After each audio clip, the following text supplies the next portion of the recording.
This is the Renaissance Men Podcast, broadcasting live on YouTube and Twitch. Now please welcome your host, Stuart Garrard.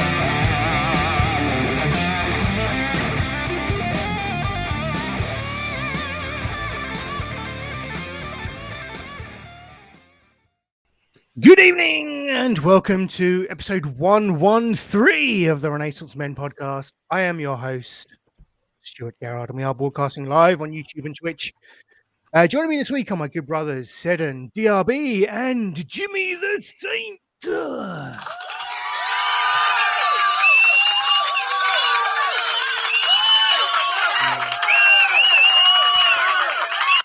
Yeah, always far too much applause than what's warranted for you, Jimmy, to be honest. I think it's not enough. How are you, my friends? Good. Anyone want to go first? No, I'm talking to you, so Jimmy. bloody polite. No. Sorry, you said, I said, friends. how are you, Jimmy? My friend. Oh, forgive me. I'm good. And also, we got your traditional clap, didn't we? Only you can follow that. The claps are back. Yeah. I know sometimes I put a bit of music in, but the clap is back. Unfortunately, I've been down the VD clinic. No, it's been a good week as per usual. You know, work's been good. I'm just doing my thing. You know, it's great. Kids have been ill, but hey, that's just life when you've got kids. But I think the big news for me this week is I met up with one of my very good friends. I can't say who he is.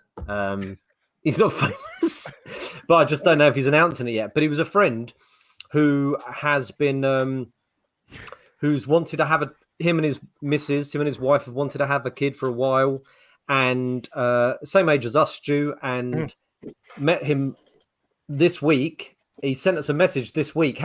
We don't see him a lot because he doesn't live where I live, but he's one of our best friends from growing up in Mersey. And suddenly he went, surprise, we've had a kid. And they kept it secret for 38 weeks. Brilliant. We're just from out of his coat pockets. Yeah, he just popped out of a bar. A concealed papoose somewhere on him yeah. Wow. No, but one of my best friends, so you can probably work out who it is because you know my closest friend Stu from school till now. But him and his missus, they've been wanting a kid, and bang, he just suddenly sent us a picture. Went, surprise everyone! Yeah, motherfuckers. In the 38 weeks, I've seen him maybe about 15 times. I've seen him a lot, but they kept it quiet, and they've just had a lovely little boy called Bobby. So that was wonderful news for us. And apart from that, usual standard stuff, I think. Yeah. Did he? That was a big thing. Did he tell you why they kept it a secret? I've just never known anyone to keep it a secret before. Just sometimes people have had. I guess when people are having kids, it's different for everyone. Some people keep it secret for a bit longer. Some people do it on the stick. Go look, it's or just get you in while they're doing the stick potentially. Oh, what a joy joy that would be. Reasons they're private people and but it's just a massive congratulations to them. We're all so happy and chuffed about it because it's one hell of a surprise though, isn't it? It's brilliant. You don't expect someone to just throw a kid at you, do they? No, it was the surprise of the another one. Thought you were going to get out a minifigure then, Stu. But that was good, yeah. Just the usual stuff, but that was the big highlight. It was a big highlight for us. So it was wonderful stuff. DRB, I'm going to come to you. How are you, my friend? Haven't spoken in a while. Not too bad. Glad to have you. Well. My clap is not back, thank God. That is a surprise for you, to be honest. Yeah, penicillin took care of it. How have you been? Yeah, not too bad, mate. Just keeping quiet to myself down here in the West Country. Trying not to get into trouble. Good old boy. That's what we like to hear. Nice to have you, DRB, as always. Seddon, how are you? I'm bloody wonderful, mate. I've had a holiday. When Jimmy said the work week was great, this was a great work week for me because I didn't have to go to it all week. toodled off into off to the coast of Suffolk. I think it was Suffolk, Dunwich. Mr. Whippy's nearly every single day. Nice. Seaside ships nearly every single day. It was bloody marvelous. I was absolutely loved it. Oh, hello. And is that 101, Jimmy? Yeah. Yes, this is the alpha. What's wrong? What's wrong? By my characters. He's playing Jedi Fallen Order, and he needs some help by the sounds of things. Nice. He's probably best off asking his mum, really, isn't he? Yeah. Oh, God, yeah. Oh, Like, yeah. hey, I can't help you yet. You go do it. I'll be through soon. Okay, buddy? Go on. Go beat those Sith. I feel like you bribed him with the promise of a toy tomorrow to get him to come on to pretend that you could help. Yeah. Well, I tell you, the other night he was trying to beat he was trying to do a boss battle, and he was doing a good job. But I was like, let Daddy have a go. One hit killed me. One hit killed me. I'm really surprised. That game is tough. Yeah, I thought it was quite hard when I played it. Tough. Yeah, he's good. He's good. He's a good gamer. Pretty violent as well, if I'm going to be honest. Yeah, he's a violent gamer as well. Yeah. Sorry, Seddon, I interrupted your week with. That's all right, mate. Just eating lots of nice food and relaxing. It's been absolutely fantastic and great weather the whole week as well. And I even didn't begrudge the many walks I was forced to go on. But yeah, it's quite nice. Went down to the seaside, went to the woods, saw plants and things. Fantastic. Excellent. I think I might just never go back to work. I quite like this not working. It's brilliant. True. But then how would you pay for the holidays? Nah, we'll figure that out. We'll do it from the Patreon money. I love a walk these days. I didn't used to like walking, but now the idea of buying a pair of what's a walking boot name? Wranglers, pair of Carrymores, and strapping them on and getting a hip flask and a hat like this and going walking through the fells sounds lovely. I quite like it, but I'm a quick walker. I just want to walk from A to B, and I don't want to stop and look at anything on the way because I'm seeing it as I'm heading towards it. Whereas, bless her, the missus likes to stop and look at everything, and there I am in another county by the time she's finished looking at something. But yeah, I am a kind of fully focused walker. But yes, I don't mind it. It's just I just don't really. I take stuff in very quickly. I don't need to hang about and look at it. Does she like to stop and do some rubbings?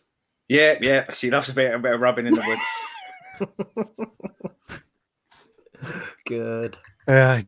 Well, thank you, boys. It's a pleasure to have you on. No Meejin this week. He's gone to a wedding reception. So this isn't a surprise. He's getting married. Like we've had a surprise baby or anything like that. I'm jealous at a wedding reception. What a lot! I love wedding receptions. So much Hate fun. them. yeah, DRB, your opinions on weddings? Plus, so long as I'm not there. Yep. Yeah, So I think that's how I feel. Gay old time. A good thing for society as long as you're not there. That's right. A good thing for the couple. Right. I'd actually forgotten they existed because we'd had so many, such a long time where those sort of things weren't happening. It was only when Mid said this week he's going to a wedding reception. I thought, oh, bloody hell, people still do that stuff, don't they? Oh, yeah, that's the I've thing. been to one in years. Yeah. The last wedding I went to was my own. I went to that one. It was lovely. Despite what I said on Messenger Yeah, earlier. you lie. You said it was awful. Yes. Right. I love a wedding reception. I really just. I'm sorry to go back to it, but I think there's there's some conversation to be had in wedding receptions. Has no one got any funny wedding stories or anything? Or Stu, do you remember how you felt on your wedding day? I genuinely don't really remember much about it, apart from Seddon getting zeroed in by the magician. So I thought that might come up. Yeah. I said wedding day, not your 5th birthday party. We had a magician, Jimmy. I love magicians. Sorry for the joke. I love magicians. And I know Seddon's not the biggest fan of public mockery. Is that fair to say? Well, it depends who's doing the mocking, doesn't it? I love doing it myself. Yeah. Being on the receiving end of said mocking. I don't mind, but not if it's some scroty magician who thinks that he's a comedian as well. Especially after I'd had a run-in with said scroty magician earlier in the day, where I told him quite clearly I wanted nothing to do with him or his fucking magic to get out of my face. Well, Right. that was Oh. that was your first mistake, wasn't it? Yeah. He zeroed in, No, target on your back. The thing The is, first mistake, it seems like bringing him Seddon to your wedding. He didn't. Why is he swearing at the entertainment? What did you say to the vicar? So there was a magician. Fuck off, vicar. Well, I've done that to a cameraman once, a wedding, but no, there was a magician, and he was doing magician-y things. He was doing up close and personal magic, and that's all lovely, and that's fine. So I do actually like magicians. And he come up to me and said, "Oh, like, do you want to do a magic trick?" And I said, "No, you're right, thanks, mate," which I thought was relatively polite because I didn't really want to. And then he just kept pushing it. And he just kept saying, no, you have to do it. And I'm like, well, no, I don't. I'm a grown-up who doesn't have to do anything. Were you in choices. Were you in the toilets at the time? yeah, made something. Yeah, but and so we had a little bit of an issue then. And for context, I don't think in any universe he was going to pick me during the meal to do that big magic trick. But I chatted to a lass earlier on in your wedding. I'd never met her before. Lovely girl. Can't remember who she was. Never seen her again. But we got on really well. And the magician picked her and asked her to pick someone else to do it. And I was the only other person she'd spoken to and knew. So she picked me. And as soon as she picked me, I was just like, oh, God. So, Seddon, before you carry on, I've never seen your legs. Did the magician cut you in half? Yeah. Is that where we're going? Yeah. I just, he just got on my nerves. Just wouldn't take no for an answer, which I think should do. But yeah, in the magician Me Too movement, they need to understand. Yeah, no means no. Yes, I mean, other than that, it was fairly standard day, to be honest. I thought it was lovely, Stu. I thought it was lovely. I actually did. I think it was a lovely wedding. Your wedding. Yeah. Do you tell your wife that, Stu? When you're laying in bed together, Stu? Do you remember our wedding? Standard day, fairly standard day. Do you remember much about yours then, Jimmy? Yeah, best day of my life. Come on. Yeah, I know. Do you remember? I don't remember anything about it apart from that, little bits here and there. Well, it's funny you say that because my wife said the same thing this week when I said about our wedding. She went, "Yeah, I don't remember it." I was like, "Are you kidding me?" Like. I said, you don't like, I remember how I felt in the morning where I woke up and I had butterflies and we went to the Victory and me and my friends had breakfast and then going there we got the old taxi that we used to get to town when we were 18, like the old Geordie taxi driver who used to take us out clubbing. We especially got him. I remember how my wife looked when she came up the aisle. I remember getting the photos. I remember it. Yeah, I remember most of it. I remember the speeches, everything. It's brilliant. I say one of the best day ever. Obviously, I've got all the kids and stuff, but those days are amazing bits, and then loads of fear and horribleness and scary times and anxiety and stuff, where the wedding day was just friends, family, love, just non-stop enjoyable moments where the partner never looked more radiant, and I loved my wedding day. It was brilliant. I think that's where I slightly divide off on why I don't like weddings, is because they're special days for the person getting married, and for me, it's just I've got to wear a suit and make me stand through a really, really boring couple of hours, and then probably have to pay for overpriced drinks and a meal I didn't want anyway. Oh, Jesus said, right, a couple of hours. First of all, ceremonies are usually only about half an hour. Yeah, but there's all that getting there early and standing around bollocks beforehand. Then you get seated and you have to speak to people you barely know that you don't really want to talk to. You have to be polite. It's horrible. Do you know what, Seddon? I'm talking from my point of view, and I take on board what you're saying because I know plenty of people who don't enjoy them. For me, they're glorious because I like chatting to people. I like meeting people. I like the free wine on the tables. I like dancing like an idiot. I do like talking to people, but you can't pick your audience. Like if you go to the pub, you can decide who you're going to the pub with, can't you? If you're invited to a wedding, you have to talk to the people that the person whose wedding it is invited, and they might not be the group of people you would have picked. But in fact, highly likely they wouldn't be the group of people. No, but I've been to so many weddings. I must have been to about 20, 25 weddings or whatever. And I'll always find someone. You can always find some good fun. No, you just got to find the drinkiest person. It could be a guy, could be a girl. You don't know, but You can find I- someone fun. I am with you. I do think that is valid, and I do think you can bond with someone very quickly and connect with them. You look for that kindred spirit, the other person who looks like they're ready to top themselves for having to be there that day. You go to the bar, it can be great, but again, I could also be down the pub with people I've chosen to be down the pub with instead, which is a much better use of my time, I think. All right, said. All right. Well, I can't. I'm Don't not argue getting that. married again ever, so I'm not worried. Chris says he's with Seddon. Bin the weddings off. Bin weddings off. I think so. 3/4 of us hate him. I'm leaning towards that. Yeah, Yeah. I don't mind the dancing part. I don't think could this see you as a good counts. But dancer. Actually. I'm all right. But I remember there was one time when an old friend of mine accidentally walked into another person's wedding reception, and the bride wrestled him out the door. And Wow. she was, through tears, she was saying, "You've ruined this." Oh, I don't know if there's something wrong with DRB's mic, but you sound like Andre the Giant. Really?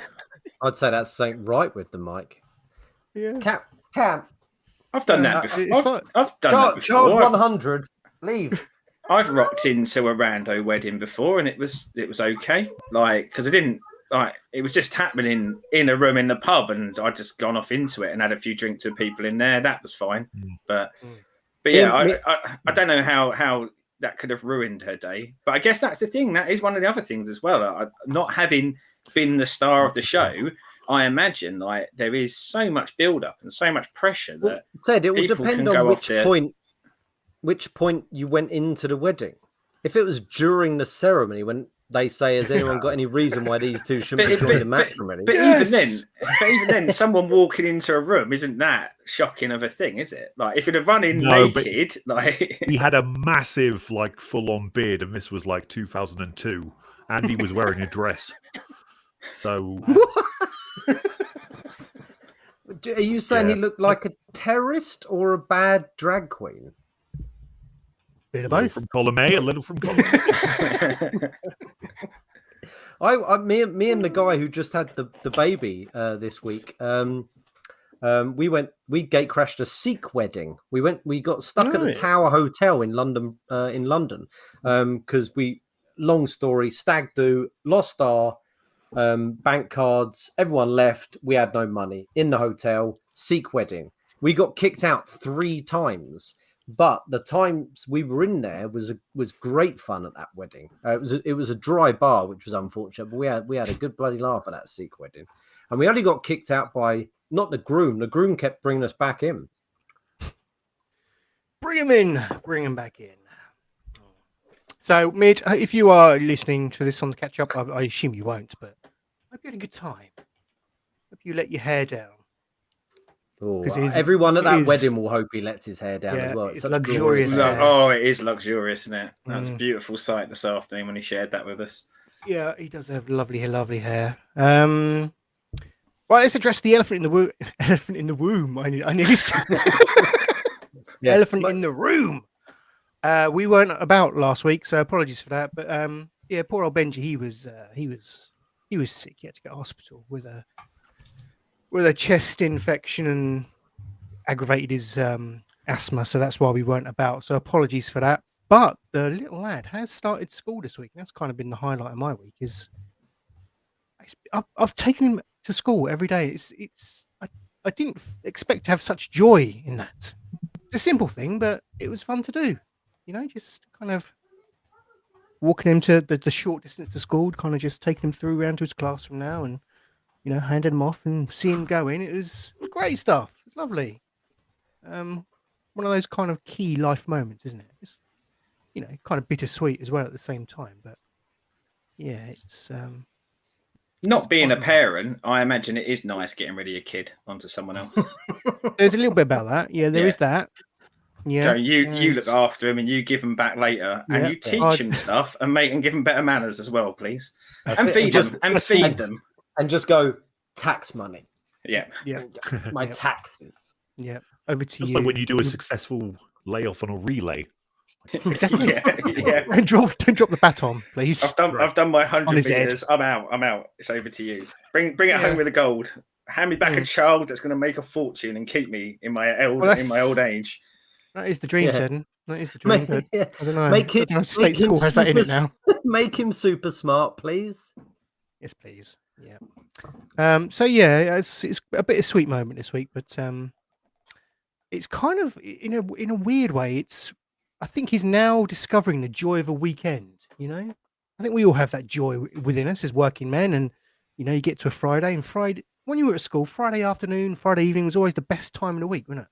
And he's now really discovering it. He's kind of been looking forward to I've been saying to him, right, you got 2 more days of school, 1 more day of school, and then you get 2 days off, and then I'm not sure if he's expecting to go back in on Monday or not. I'm not sure I made that clear, but yeah, just the joy of a weekend is something that he has now kind of developed. It's lovely to see him. I've got all these plans this weekend. Toy shops, walks, the lot. So Up the chimney. Did he cry going in? Cleaning. No, Jimmy, he's been bloody brilliant. Bless him. He's been an absolute trooper. Hasn't phased him at all. Hasn't been tired. Hasn't been grizzly. He's just kind of taking it all in his stride. So I wondered that, like, whether coming off the weekend in hospital, that might have actually made school seem more palatable for him. It's like, well, at least it's not hospital. I'll go here. You say that, but he loved being in hospital. He loves it. Everyone dotes on him. He's given him. You get like a good cooked meal for your lunch, like For the first time. sausage and chips or whatever. Yep. As opposed to the gruel he gets at home. yeah. And they've got this like a lavish play area for kids as well on the kids' ward in Ipswich. So I say lavish. It's a play area. It's a corner. The children's on the wards. But yeah, so he strangely enough he loved it. But it was nice to get him back on Saturday, and yeah, so he's doing his thing in school. So there we go. And that's pretty much my week, really. Did you just sit at home listening to the cat's in the cradle and the silver spoon, little boy blue and the man in the moon? No, not yet. Stay on brand. He was at home listening to Glitter. We all know it. Yes. Glitter? Gary. Oh, of course. Come on, Jimmy. Jesus. Yeah. Christ. Sorry. Is that hat covering your ears? Yeah. Yeah. No, well, I'm wearing the hat, aren't I? Hat news, because I wore it. I wear it a lot, this hat, even though I've got a full head of hair. Don't worry about it. Hair's still there. But I got taken the mick out of earlier when I sent a picture of myself wearing it. Stu was like, the hat. Look, he's wearing a hat. No one's going to mention the hat. Well, it was. This hat belonged to my granddad, who passed away when I was 6. No, was he as he's going down this road? Was he in the hat when he died? I don't know. Oh, I don't know. No, he wouldn't have been. He was in hospital. God bless him.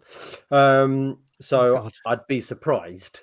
But no, it was. It came to me a few years back, and they were like, your granddad's hat," and I was like, "Oh, jackpot!" So this hat is, old, 30 odd years old. Look at it. Yeah, it's in great condition. This is vintage. Yeah, and I hate that word, but it's it's a classic hat.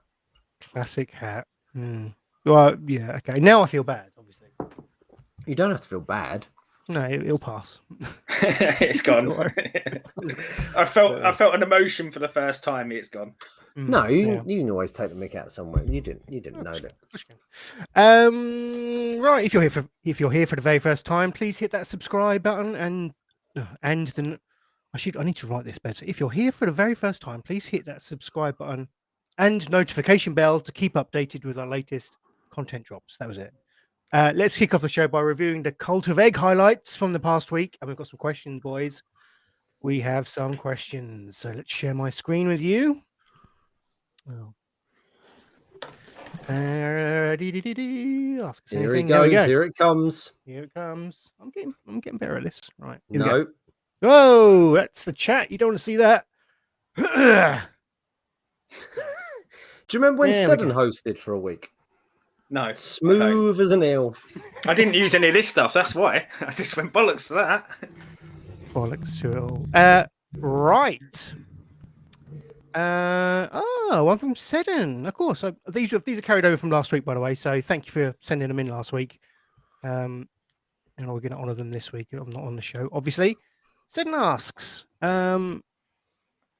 with one of our members packing the firstborn off to school, what were your school years like? Best time of your life or bloody hated it? Possibly somewhere in between. Amanda straight in there. I loved school. Oh, I bet she bloody did. I bet she did. Bloody goody two shoes. I don't know. Jimmy, as we did go to the same school, I didn't particularly like school, to be honest. I don't know what your school. What I your appreciate experience. it, seeing as we sat next to each other a lot. What a lovely thing to hear. It's one of the reasons why I asked it. I assumed it was going to go down this road. My plan is fulfilled. I've really enjoyed school. I sat next to Stu. We had a good time. No, but I think it was the not being able to stay at home and play video games that I didn't like. You know, that's what really jarred me off. I think school is a really tricky one, because I talked to my wife about this a lot, because she didn't like school, and it all depends if you were like, if you got shit from people or if you didn't. Like, you know, my wife got shit from people and she hated it, and it, you know, took a bit of time to find her people, because you know, I'm a nerd, geek, Star Trek, Star Wars person, but luckily I went to school with a group of people who liked some sports, and you could kind of blend in with the norms, you know. But if you're someone who likes, now it's very different, obviously, but back in our time, if you're a bit geeky back then, like my wife is, which is something to be proud of, you know, but you know, she didn't enjoy it. She didn't enjoy it at all. So I know it all depends. And, you know, as we've spoken about it, I found out that, did I mention this before? Yeah, I did. That I became friends with a girl later on in life in college, and she said that I bullied. She said that I bullied her in school, and I was like, no, I didn't. What? I can't believe this. I barely even remember you from school, but clearly, I had probably made a couple of, you know, jokey things that I thought were funny to my mates, and that she took it personally. So it's a very it's a hard thing, school. Christ knows how hard it is now, but I loved it. I had a great time. DLB, how was your school years? Were you a rebel? Sort of, yes. Yeah. I kind of agree with everything Jim just said there, really. I don't remember being bullied, so that probably means I was bullying other people and not even that probably does mean probably, yes. But I didn't hate it. I mean, I didn't, you know, dread going in or pull sickies to try and get out of it or anything like that. I don't know. I wasn't much of an academic, so I didn't really excel at anything. But I didn't suck at anything either, so I don't know. They were kind of average years, I suppose. Yeah. Certainly not the best years of your life, as people proclaim. That's a load of bollocks, isn't it? Good friends, that sort of thing. There is that. You do. I think you do form lifelong friendships at that point, don't you? I think. You know, the friends that tend to stick around. I had a drink with one just the other day. So there is that, which is you know, which are great, you know, to have to still be able to see your friends. And do you know what, Jimmy? The fact we are doing this together, it's lovely. The fact that this podcast has, you know, reunited us. I think that's great. I forget how close we were. You forget how close you were with some people at school, don't you? Like, I've got some friends that I'm still very close with, who I went to school with, but people like you, Stu, who we were really close in our classes, weren't we? We spent a lot of classes together, having a lot of laughs, and we're on the same page and the same wavelength and things. But so if you can hold on to those friendships, it's great. But you know, not everyone gets those. I think to a degree as well, it's a place where sometimes you set up those lifelong relationships, don't you? Like I don't really see a lot of my school friends anymore, because geographically we don't live close to each other anymore. But most of those, certainly the ones that I really liked, you know, if they phoned me up now, you know, you pick up the phone and you probably fall straight back into that pattern that you had for all those years, because you've got that history together and you've got that inherent sort of like. But I think you're right. I think you make some great friends during your school years if you're lucky. I mean, as we say, there is another side of it. There are people who have bad times at school, and you feel for them. And I think I can't remember which one of you said it. But if you don't feel like you're bullied, you probably at a certain point were the bully. And DRB just said that, and I look back and go, I was a little. I don't think I was like a horrible kid, but also I'm sure I took the piss out of people, and I'm sure there are people who that really affected. And I wish I could go back and tell myself not to do it, but at the time, I kind of I thought that was what you did. But I mean, I quite enjoyed my school years because I liked playing football. I mean, you said, Jimmy, about the nerdy geeky stuff. I was always well into the nerdy geeky stuff. I had no one in my school life that was, though, but I was also massively into playing football. So I kind of fit into the sport group. And for me, it was just a place I could go where at least 3 times a day, they would let us go out onto a bit of grass and kick a football about. So it was a dream come true for me. But the novelty wore off a bit by the time we got to high school, because then it became a bit more like a grind. So, we're saying about like pulling sickies. Like when I found out that actually they checked your attendance a lot less, and I found that I could just walk through the front gates and straight out the back and find something else to do for the day. I started to attend school quite a bit less at that point. But, but even that, I mean, again, I tended to be walking in the front of the school with a group of mates and walking out with a group of mates. So, school kind of bonded us from that. But I thought they were decent times. But there are some things that I regret about it. But what was it like at Borstal, Seddon? It was good. when they left the back gates open, it was fine, mate. Good times. I wonder which school Chris Lacey went to, because he was off down the pub. Yeah, that's what I would tend to do. Like when it got to about when I got to about 14, that's when we found that you could walk in the front. One of my friends' dads owned a pub and was quite happy to let us go in there whenever we wanted. So the kind of format that if there was lessons we didn't like, you'd go in, you'd walk straight out the back gate, straight up to his pub. As long as we were around the corner, which is where the fruit machine was, we'd win some money off the fruit machine, we'd buy some beers, we'd buy cigarettes, and we'd spend a lot of our school time doing that. Was that before they had brought the age restrictions in? Yeah. Good old Midian here. Say he hated school. I realised early everyone else is a prick and I don't want to be here. So, is that what you're saying about school or the wedding? Is that? Well, or the group days in. A little for column A, a little from column B and C, to be honest. So yeah, mid, not a fan. This kind of, I guess, follows on slightly. Adam Burkhead wants to know. I would like to know how did you all meet? Where, how, and first impressions, and what has kept you together? Let's just hide that. Well, I met Jimmy at school. Obviously. Yeah, I met Jimmy at school. Seddon, I knew kind of work, wasn't it? Work, but more by you working with my missus more than working with me, wasn't it? I knew your missus before I kind of really knew you closely. So, I think didn't we start to kind of spend a bit more time together when you met Amanda? Yeah. Because then it was kind of a double datey type of thing, wasn't it? Yes. Yes. I think that is probably how it developed. A beautiful friendship was born. Yeah. And has gone on from there. DRB, technically still haven't met, but no. But you contacted me out of the blue when I was doing this on my own. Wasn't out of the blue. You advertised. Did I? Oh, I did. Yes, sorry. No. How would I have known? Is Grindr advertised? Did DRB just sent a letter to every household in the country, hoping that someone would reply? Yes, you was looking for a podcast co-host about 7 years ago, when I was the only one who replied. Yeah, and the rest is history. And again, another beautiful friendship blossomed for that. That's amazing, because I love that, because I don't know how you guys all know each other. I said earlier about Midian, I don't know how you met. Like the fact that you and DRB have never met face to face is crazy, because you come across as so close, like you know each other really well and get on so well, and you've never actually had. You like those women who write to serial killers in prison and they end up getting married.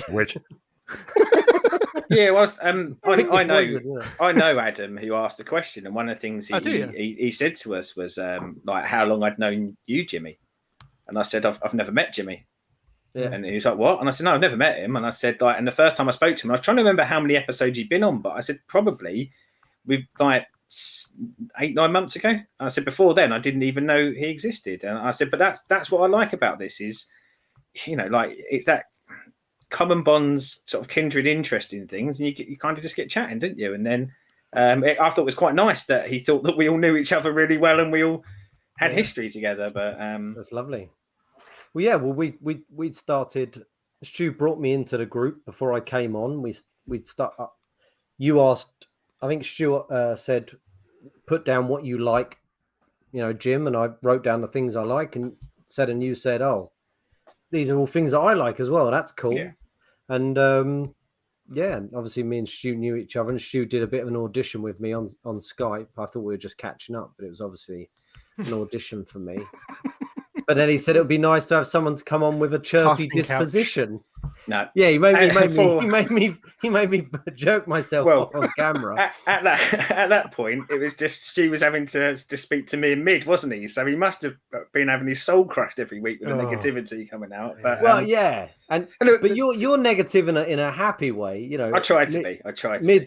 Mid's negative, but I guess that yeah, he said, "Oh, it'd be nice to have someone who's happy about it." Because I always think that I'm positive about stuff, and I try and be positive, but I think we've slightly some broken people you. say I'm not. Well, yeah, it surprised me. Occasionally my wife, you know, she's really she works. She's doing her courses. She's looking after 100 kids. You know, she's knackered, and she'll say stuff to me occasionally. I'll go, "How do you get up in the morning?" You know, and she's moaning. She goes, "How do you get up in the morning?" I'm like, "What do you want about? What you want? I come down dancing and singing." She's like, "You fucking don't." I always think I'm quite chirpy, but maybe I'm not.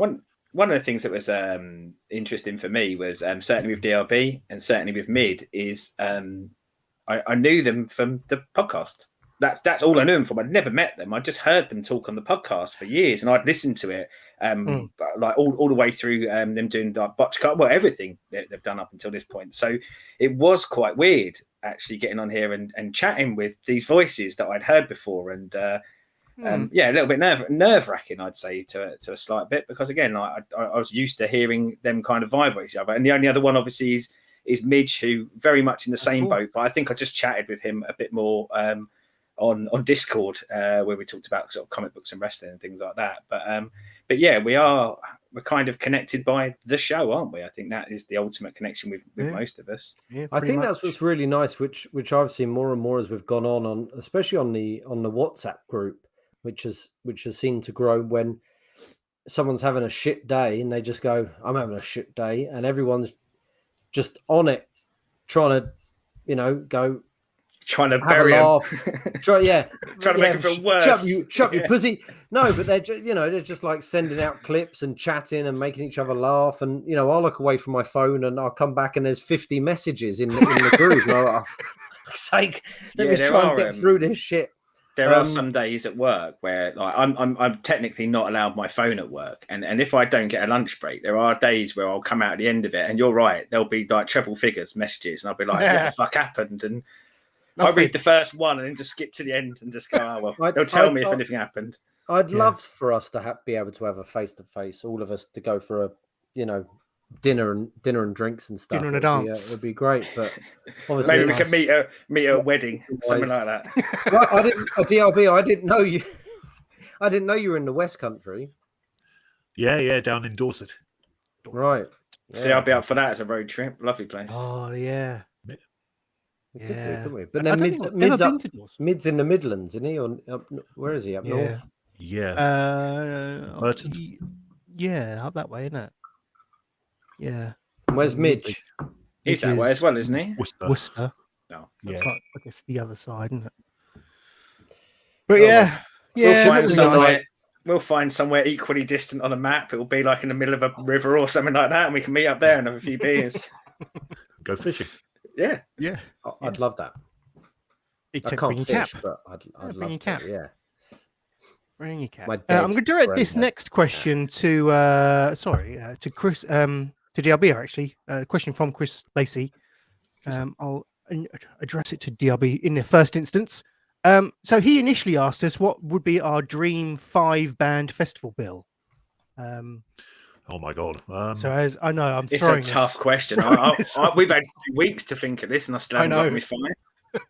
I bashed mine out on the night, didn't I? I said mine. I did mine. I went. Wasn't ABBA one of them? Yeah, I believe ABBA was one of them. Yeah, ABBA was number 5. Yeah, I think it was like Rolling Stones, Guns N' Roses, Pearl Jam, ABBA, and Queen or something like that. Like I just threw it out there. But I'm not a massive music man, so I think DRB, I imagine, was I'm gonna write some things down. You talk about this amongst yourselves. Okay, you've got to have a big epic sort of closer. So I'm going to go Springsteen. Yes. Oh yes, brilliant. Bruce is in mine. I think you might want to have a dance act on there somewhere. But who would Hands that? people. Maybe. did we qualify? They have to be alive, like, or was it like? I think so. I think get them, keep them. Because I was going to say for a dance act, I'd have picked Prodigy, but of course that's null and void. Yes. I always quite liked Faithless. Were quite good. I quite liked Faithless. And what's the Till I Come? Is that Faithless? Till I Yeah, that's the one. I think anyway. Yeah. Pet Shop One Boys. I remember, but, I think you do need a mixture of genres, don't you? okay, maybe dance acts, not quite. Maybe a soul act, like a sort of like a Stevie Wonder, maybe. Is Stevie still with us? He is, isn't Yeah. he? Oh, nice. His vision isn't, but he is. Yeah, he doesn't know if he's with us, but he... Jesus. So Steve, that's brilliant so far. Stevie and Right. That's a bit American, so let's go with something British. Springsteen. All right. I was trying to think of bands. Blur, Oasis, they are good. Like Blur, Oasis are good, aren't they? No. Oh, you're such a bastard. A Blur are fine. Well, Oasis are not, and they are not very good live. They are bland live, I would say. The three times I saw them. You've been seen 3 times, you don't even like them. Yeah, they had good support acts. They were great for that. They'd always have good support acts with them. Okay. Well, we're saying they've got to be alive, yeah? They have to be alive. Okay. Well, in that case, we could go Radiohead. We could go Mannix if you're not up for Oasis. Yeah, Mannix, nice. Well, Seddon's not coming with you, DRB. Don't worry about him. I don't know. I'd go to DRB. I'd go to whichever one DRB picked. I trust DRB's musical. So far, it's pretty good. Yeah. Yeah, I would as well, actually. What do we do with the openers, though? Taylor Swift. Yes. Stu doing wrestling theme tunes. I'd have the cast of Glee if half of them weren't dead by the Glee curse. I love Glee. It might be a bit too poppy for my liking, but okay, we'll say Taylor. And then the opener. Oh, Reverend Taylor, brilliant. May as well. Jimmy, I also love Glee. I just want that on record. Said you're such a fucking. I've got a Glee mug at work. I've got a Glee mug at work. I fucking love it. Is oxymoron the word? Just a moron, mate. I think is what you're looking for. What does oxymoron mean? Isn't that a juxtaposition of two things? I might be wrong. Yeah, that doesn't. It contradicts itself. Yeah. How can you like Glee? You don't like Guns N' Roses or Oasis, but you like. And you're... I don't really see Guns N' Roses and Oasis as equatable to Glee, though. I think they're all very different styles, aren't they? No, but like Guns N' Roses have like the biggest selling albums of all time, and probably Oasis, I imagine, do in the UK or something. And they're still not as good as Def Leppard, which is why they are not a band I like. Get out. Okay. Well, it's my opener. I'm going Billy Bragg. Billy Bragg. Oh, Bragg. I don't know a lot of Billy Bragg. You will by the end. Of what? My life or his or yours? Well, I think that's a pretty solid set of acts. Yeah. Chris, if you are, I don't know if has he posted anywhere what his choices were? He probably did, but I've missed it. But Chris, if you're in the chat, let us know what you would pick. If it was me, I'd be going Radiohead, which I almost didn't because I've seen them. I was trying to avoid ones that I'd seen. Arcade Fire, the Pixies, Oh, yes. Wu-Tang Clan, Oh, and Jesus. Public Enemy would be my 5. But again, they're all bands that I like, and they're all bands that I think I'd like to see live. Yeah, I just think you'd have to throw some Weezer in there for me. I'd love to see. Actually, I'd quite happy if it was a sort of summer festival afternoon sort of thing. Then I'd like a bit of Weezer in there. Definitely Bruce, Weezer, Taylor for me. Definitely Weezer, Buddy Holly. That was their biggest one. That's the one that was most popular, right? Yeah. I don't know any other Weezer songs. I love the Buddy Holly. I think if you like the Buddy Holly song, I think you'd like most of the stuff they do. Like I'm not sort of saying it kind of follows that trend, but I think like that kind of musical feeling. Well, Weezer had some hits in the early 2000s. I remember Hashpipe was one of them. Yep. Island in the Sun. Yeah. I think that's what I liked about them is that their albums had some more kind of poppy sounding stuff on it that you could see in the charts. But I don't know. I always felt that they were making albums they liked, which I think is a big thing for me when I listen to a musician. I want to think that they liked making it and they actually enjoy what they're doing. Well, this Friday, I'm going to a thing called Sausage Fest. Okay. Which is a thing in Colchester. So any fans, yes, I'm gonna be there, right? But they've got tribute acts on. They've got Bon Jovi, they've got Killers, they've got Mumford & Sons and Arctic Monkeys. So I thought that was a pretty good line. I mean, they're cover bands, but I'm sure they're good. Like I thought that was a pretty good lineup. Yeah, apart from Mumford. I'd avoid the Bon Jovi part as well. I mean, I don't know. I don't hate Bon Jovi, but I would avoid it. I wouldn't. How could want you? to spend One my of the evening. best bands of all time. I wouldn't want to spend my evening listening to it. Like, Could we get Jim Johnson to do some classic WWE theme tunes? That'd be quite. This is Stu. This has really fallen just into what bands do we like? Have you done? Have you done your 5? I think I did. Weezer, Bruce, Taylor. Oh, I've got 2 more, haven't I? You might as well go to DRB's. Your maths is weak this week, isn't it, Stu? It's not been a good week for you for maths. No. I'll go. I'm going Jim Johnson. And has he ever played live? I don't know. I've never heard of them. He will. Who is this? He did all the WWE theme tunes, mate. Yeah. Oh, well, I'd say all of them. Like back in the day. I thought Jimmy Hart did them. Okay. Yep. He liked to sing on them, and he helps. Yeah. And let's say one more. I said Faithless. So I'll stick with Faithless. Let's go with that. That'll do. I'm coming for Bruce. I presume Bruce's headline is Stu. I'll be there for Bruce. Yeah. I'll be there for the boss. 7-hour set. He's going to finish Bruce's headline in night 1 and headline in night 2 is Jimmy's ABBA pick. So ABBA, you can't diss ABBA. Their songs. I did it 2 weeks ago, mate. I'm not going to bother dissing them again. But they're shit. Right. I was listening. Do you know? I was listening to whatever Planet Rock in my car, and is it called "Don't You Cry" by Guns N' Roses? Is it called "Don't You Cry"? Don't Cry. Yeah, that came on, and I remember how when I brought up Guns N' Roses, I got slated by Seddon and Dan on the chat and a few people. It was like, this is bullshit. Guns N' Roses are awesome. So many of their songs are brilliant. That's the lovely thing about it, though, isn't it? It's a subjective thing, and you can like what you want to like. No, Yeah, man. Yeah, you're wrong. It's shit, but you can like it. No, I'll take the first album, but everything out of that kind of fell off. How many albums they got? They must have about 10. About 78. No, they didn't have many. They struggled to make any for years, didn't What are we they? talking about? Yeah. Sorry, I zoned out.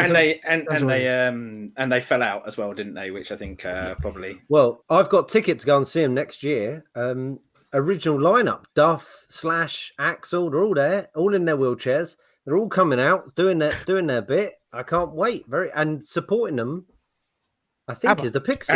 Yeah. No, ABBA, I think that'd it's be the great. Pixies. I tell you what, Jim, I'll give you the whole ticket price if you let me go in and do the Pixies bit, and you can have the ticket back for Guns N' Roses. Okay, it's about 100. Fuck it, I'd pay. quid or I'd pay that to see the Pixies. I wouldn't pay £5 to watch Guns N' Roses. Chris has chimed in with his picks. Thank you, Chris. He's gone with Metallica, Misfits, Slayer, Ghost, and Less Than Jake. Well, Metallica and Slayer, I would take, although it's a pretty heavy show. I don't know. Ghost, I'm not I familiar. don't know them. Less than Jake, I was never a big Scar fan. Misfits or that sort of punk, same thing. But yeah, Metallica and Slayer, I'm with you on that. Yep. Thank you. What Chris. Ghost? Yes, Ghost. Let's know who Ghost are. I think you could tell me actually, but I've forgotten. When Into Sandman played by Metallica, though, my wrestling roots would just take over, and I'd want to smash a beer can over my head repeatedly while smoking a cigarette. Yeah. Standard Friday night, really. Oh no, well, you do this now, don't you? Yeah. Before the And podcast, don't was a drink. standard And night. don't drink. Of course. But the fags. The fags and the Singapore cane is still about, though. Right. What's next? Okay. That's all our questions. So thank you for submitting those. Always fun answering your questions. Just some highlights from the group and the channel this week. Loads of highlights. Yeah, both Midian made his debut on the YouTube channel. Let me get this up. So Midian did an unboxing, didn't he, of Lego minifigures? We did. So it's been quite the saga. It's a 2-part video saga. So myself and Midian split a box of 36. Yeah, 36 Marvel Lego minifigures, the latest series that's come out. Let me get the screen up. Here it is. I love that. You sound like a pair of 10-year-olds splitting a box of Lego minifigures. Yeah, and your point? No point. I bought 2 Star Wars figures today at Asda. Exactly. Let's celebrate it. I bought a Funko Pop mystery box while we've been on the show. So. There we go. We're all kids at heart. Toys. Yeah. But the House of Midian. We split the box of minifigs. We weren't entirely sure whether we would get 2 full sets of 12 figures. We weren't quite sure how the randomization was going to figure out. Being Lego, there was a chance they was going to screw you. I think the errors eventually kind of ended up being the way that I split them up and divvied them up. I just took one half of the box, gave that to me. The other half of the box gave it to me. I should have shuffled them in retrospect. I think maybe given a bit of a mix up because they clearly put them in there in some kind of order, don't they? So basically, Midian got, I don't know, like 18, like 3 figures or whatever. He like 3 copies of a small amount of figures. I got the same, so we kind of now need to combine our efforts and go from there. But I think they're cool. I don't think Mid's quite as sold on them as I am, but I love Lego and I think these are cool little minifigs. Let me just get up. Stu, of course, Mid's not sold on them because at the end of the video he goes, "Would I recommend them? No." That's what I loved about it. That's what I love about Mid. It was hilarious.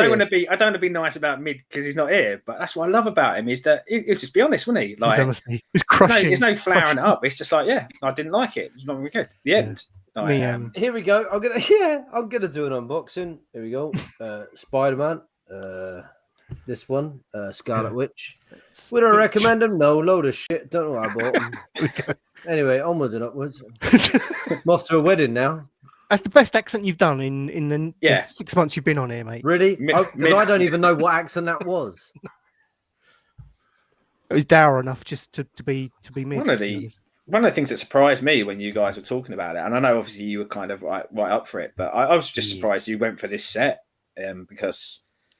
I mean, if there was any set I'd have gone for it, it wouldn't have been this one because it's just like rando, like 2 to 3 figures from each of the TV shows. And I don't know, from the discussion around the TV shows, I don't think we're all particularly sold on the greatness of those TV shows. So. I think that it's because Benji's got so much Marvel Lego, you get so many repeats of the same. Again, they pull the same bullshit where they, you get a big box, a big kit for you to build, and they always throw in pretty much the same minifigures. And it was just so nice just to get some Marvel themed minifigures that were different, and that's what drew me to them. I really liked the look of the figures. Apart from female Loki, I thought looked awful, but I thought they all looked great, and I thought Mid's video was really nice. It was really clear, nice close-ups of everyone. You got to see everyone. I thought it was it was short, I thought it was a really nice video.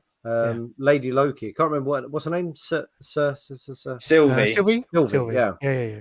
But It's I funny thought you the should video mention that was because that's nice, one of the things I loved about Stu's one is the how excited he was for the set of figures, but how few of the character names he knew. Yeah. And just like the descent into That as well, but I didn't crushing disappointment. I didn't want to spoil that part of it because I thought you might want to talk about your crushing disappointment yourself. Yeah, my video's up on the YouTube fan channel as well, and it started off with such good intentions, but Benjamin was so overexcited about them because he knew he was going to be getting some of them, and he was a little bit annoying, to be honest. Well, that was my favourite part of the episode where Ben said, "Oh, can I have frog?" And you went, "No, these are yeah. Go fuck yourself." Quite right. I like the commitment to the tick sheet. That's what I was a big fan of. Oh, I like the order. yeah. I like the orderly fashion that you did it in. Exactly. Well, they provide Despite the rogue element that was trying to open packets while you're trying to tick things I know. off. Yeah. Is that the issue? Is Benji too like a child trying to grab and pull stuff? Maybe you should go out and find like a homeless man and do an unboxing. Do an unboxing with him, and I don't mean take him out of his box. Yeah. I mean, do you know what though? With him and give him a bottle of Lambrini. I think a day after we filmed it, I got the nicest message from Holly, who watches the show quite a lot. She said, "Oh, Benjamin had such good fine motor skills using those scissors." Oh, that's nice. Okay. Yeah, thanks. We've clearly taught him well to use blades. How was you holding the scissors like that? Yeah, like an ape. Watch out. To be honest. Like a chimpanzee, ripping them open with my teeth. So I think it's quite nice though because like you get to see the honesty of a parent and a child doing something together. Yeah. You know, like I'm sure there's probably loads out there where they've almost sent their kid off at that age to drama school for their whole life to get them ready to do a YouTube video. But I like the fact that like, and also it's nice to see because like, and I know you mentioned it, as your descent into madness and disappointment come through, you could feel that like he was kind of getting affinity with that because then he was kind of going, "Oh yes, this isn't a good set, is it, Dad?" And trying to almost comfort you, which I thought was I thought that was a fantastic thing. Yeah. So here we go. Yeah, this is a little sampling of it. I'll just have it on in the background, but and the camera kept going out of focus. This bloody camera that I'm using here, that's what was annoying me as well, and it's just god. Yeah, you're right, Stu. It was a real poor show. I mean, not only from the camera crew, but the talent was angry at each other. Look at him. We just can't wait to get into him. You're unwrapping it with a child, Stu. What do you expect? I said to my missus, I said every now and again, just faintly in the background, you could hear Amanda's voice. And because I could hear it, I could just picture her sitting there going, "Oh my God, they're both going to be well mardy after this. What have I let them do?" Yeah, this is the quality content you can expect from the Renaissance Men. See, look at that. He went in, the scissors came away. It's weird. Go. Look at that. Get away. Yeah, I was with you. One of the things I will say though, and again, it's those personal things to you, but man, when he was mixing up the Lego, I was almost climbing down the screen myself, Stu. My OCD was kicking in so badly. I was like, "Don't mix the fucking Lego, Benj. I'll kill you, even though you're not my child." I was with you on that. I was with you. But there we go. A whole range of content on the YouTube channel at the moment. I think did I do a gameplay? Oh, Amanda and I actually continued our It Takes Two playthrough. Yeah, so go check that out as well. We're going to finish that at some point. So that's back in the game. Seddon, you've got another pop video out, of course, this week. My favourite one as well so far, and not my favourite one because my favourite one because of the pops that are in it. Because they were ones that I chose to buy and spent a little bit more than I planned on. But yeah, got myself my Asterix and Obelix, which is great memories for me as a kid. So yeah, I love those. I loved Seddon's pop video this week. The biggest thing I think that I took away from it was how out of control Seddon's pop collection has got with the fact that he's buying pops from films he hasn't seen. He bought a fox just because he likes foxes. Well, To and irritate you. and He tried to justify partly when I saw it, I'll be honest, like because me and my missus, I'm going to be honest, Jimmy. If we ever see a fox or a fox comes up in conversation, Yep. she pisses herself laughing and remembers the time you went ape shit at a fox. And I also like that. So foxes mean even more to me now. There was a slight connection because for anyone who hasn't watched it yet, Seddon brings out a pop, and it is Nick Wilde from the Zootopia or Zootropolis, depending if you've Which downloaded country. a legal copy of whatever of it. Yeah. Played by Jason Bateman. Brilliant film. But he's never seen the film, and he bought this fox pop because he went, I like foxes. And then just like that as well, thanks. And then he went, oh, and also there's another character from it. I don't know who this is. It's a rabbit. I presume they fuck this fox and this rabbit, which they don't, Seddon, you know. Judy there we go. Hopps. There Judy you go, Hopps. Judy He Hopps, bought yeah. Judy Hopps Yeah. for no reason other than I think Because you she couldn't wants split to up a sit couple, through her- can yeah. you? You can't split up a couple. Well, that's an obsession, isn't it? You've got Possibly, them. You've probably, never seen the film. Yeah. And you they couldn't were split up a couple of toys.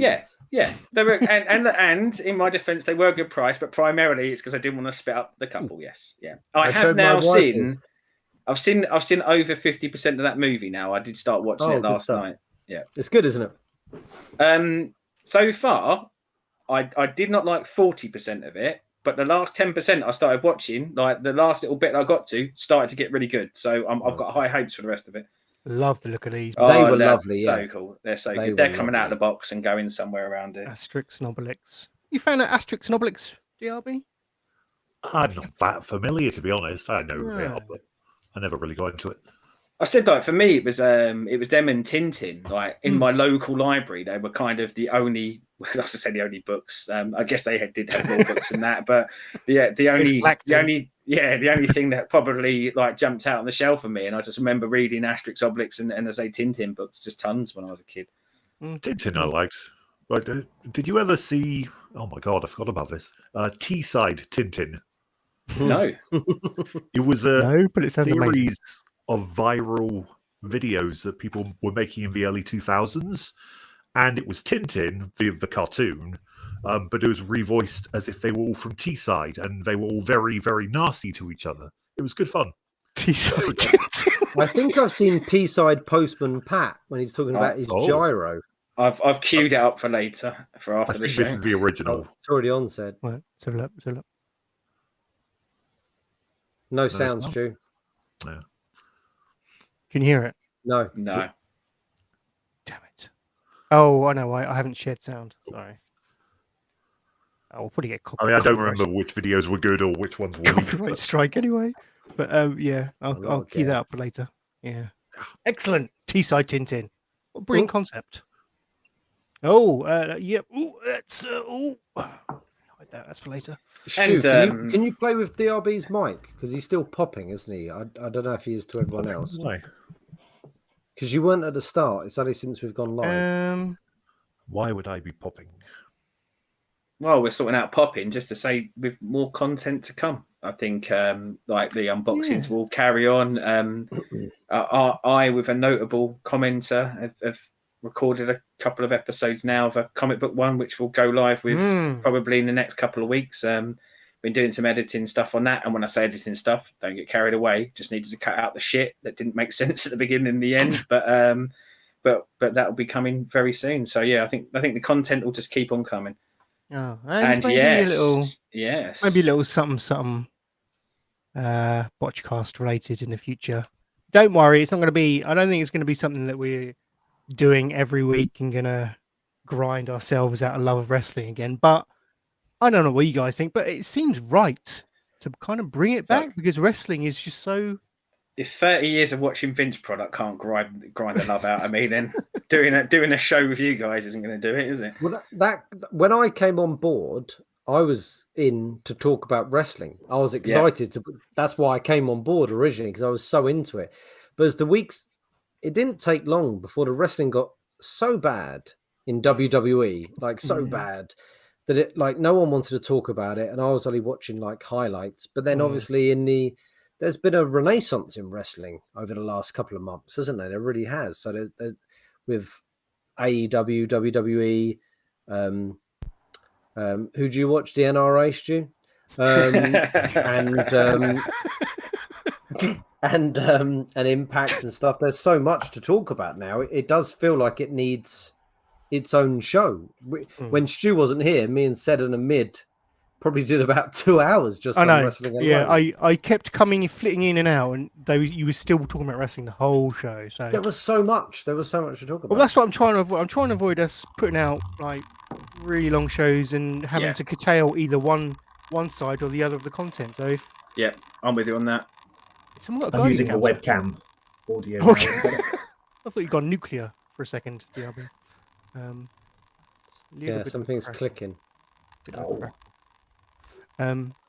But that's the reasoning behind it, is because we want to talk wrestling, because it's well, to be honest, it's pretty good at the moment in some areas, some companies. We're all watching something slightly different as well. We're all engaging with something different, and I think it'll be good time to bring something. I think when we discussed it, I think like it's all something that to some degree we get passionate about, doesn't it? Sometimes it's a good passion, sometimes it's a bad passion. But yeah, I think it's and once we get going, Jesus, we can record for a long time. So yeah, doing this as separate shows is probably a decent idea. Yep. Let's go to that. Any better now? No, worse. It sounds like you've got a wind-up toy on your desk. Have you got a wind-up toy on your desk? Yeah, like one of those frogs that were like... Right. That's the Botchcast mentioned. That's pretty much us done for the highlights from this week. And what we're going to do now is we're going to, instead of doing this in separate videos during the week, we thought there's a couple of trailers released. So we thought we would react to them on the show, watch them on the show, and see what our thoughts were. I have seen both of these. I'm not sure. Well, I've been chomping at the bit to see these trailers. Yeah, Okay. Yeah, because I also managed to wait as well. I abstained. I hope our patrons appreciate that. Yeah, me and Sid abstained. Your abstinence. Yeah. That's better, DRB. That's better. Perfect. DRB, have you seen the new Matrix trailer? No, I don't know what I did to change anything. Well, you did it. No, sorry. DRB reacting to trailers is usually something special. Of that. Yeah, something magical. Yes. I'm excited, actually. I'm excited. I forgot we were doing this. I'm really excited. Right, so I need to key this up properly. Okay, let me. What do you want to do first? Matrix. Yeah, let's do the Matrix. All right, let's do the Matrix. I've been waiting 2 weeks. I'm so hyped. If this is not amazing, I'm going to be gutted. This is the one that I think is going to suck out of the two. Okay, I think this one is gonna, for me, that is, because I think this one's gonna one that falls badly. But yeah, I'm still really kind of excited to get it watched though. Okay, share audio. Okay, right. And I imagine, Stu, we can post this separately as a reaction video to get more views. Yeah, I can cut it out and slice it, yeah. Slice and dice. So Here we are. Okay. Matrix Resurrections. That's a bad title, isn't it? Why is it not just called Resurrection? Maybe more than one person's being resurrected. Mm-hmm. Okay, Good point. Ready? Can you hear it? Thomas? This is You Thomas. seem particularly triggered right now. Can you tell me what happened? I've had dreams that weren't just dreams.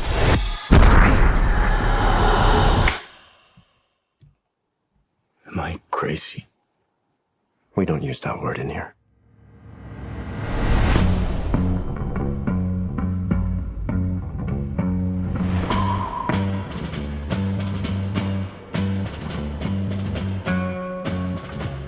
Hi. Have we met? One pill makes you larger and one pill makes you small, and the forgives you. Don't do anything at all. Go ask Alice when she's 10 feet tall. Time to fly. And if you go chasing rabbits, If you want the truth, Neo, you're going to have to follow me. and you know you're going to fall. The only thing that matters to you is still here.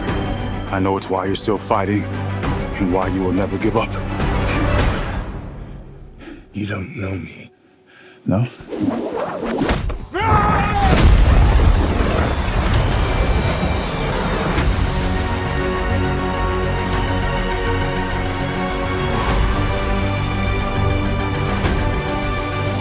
When logic and proportion have fallen, so be dead. And the white knight is talking backwards, and the red queens are overhead.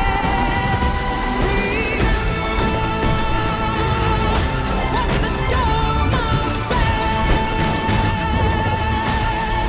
Feed your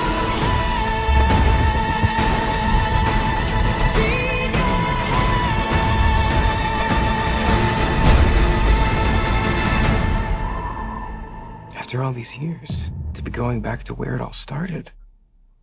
Back to the Matrix.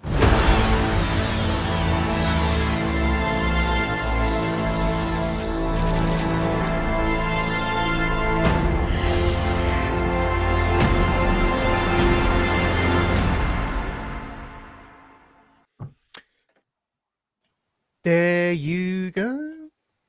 Initial thoughts. Boom. Seddon, come to you. First thing I was going to say, and John Simmons has just put it up in the chat about the music playing in the trailer, and I actually did think it was a good. It fit with the vibe of the trailer, the vibe of the story. And I think it was paced out quite nicely. That's where my positivity to that trailer ends.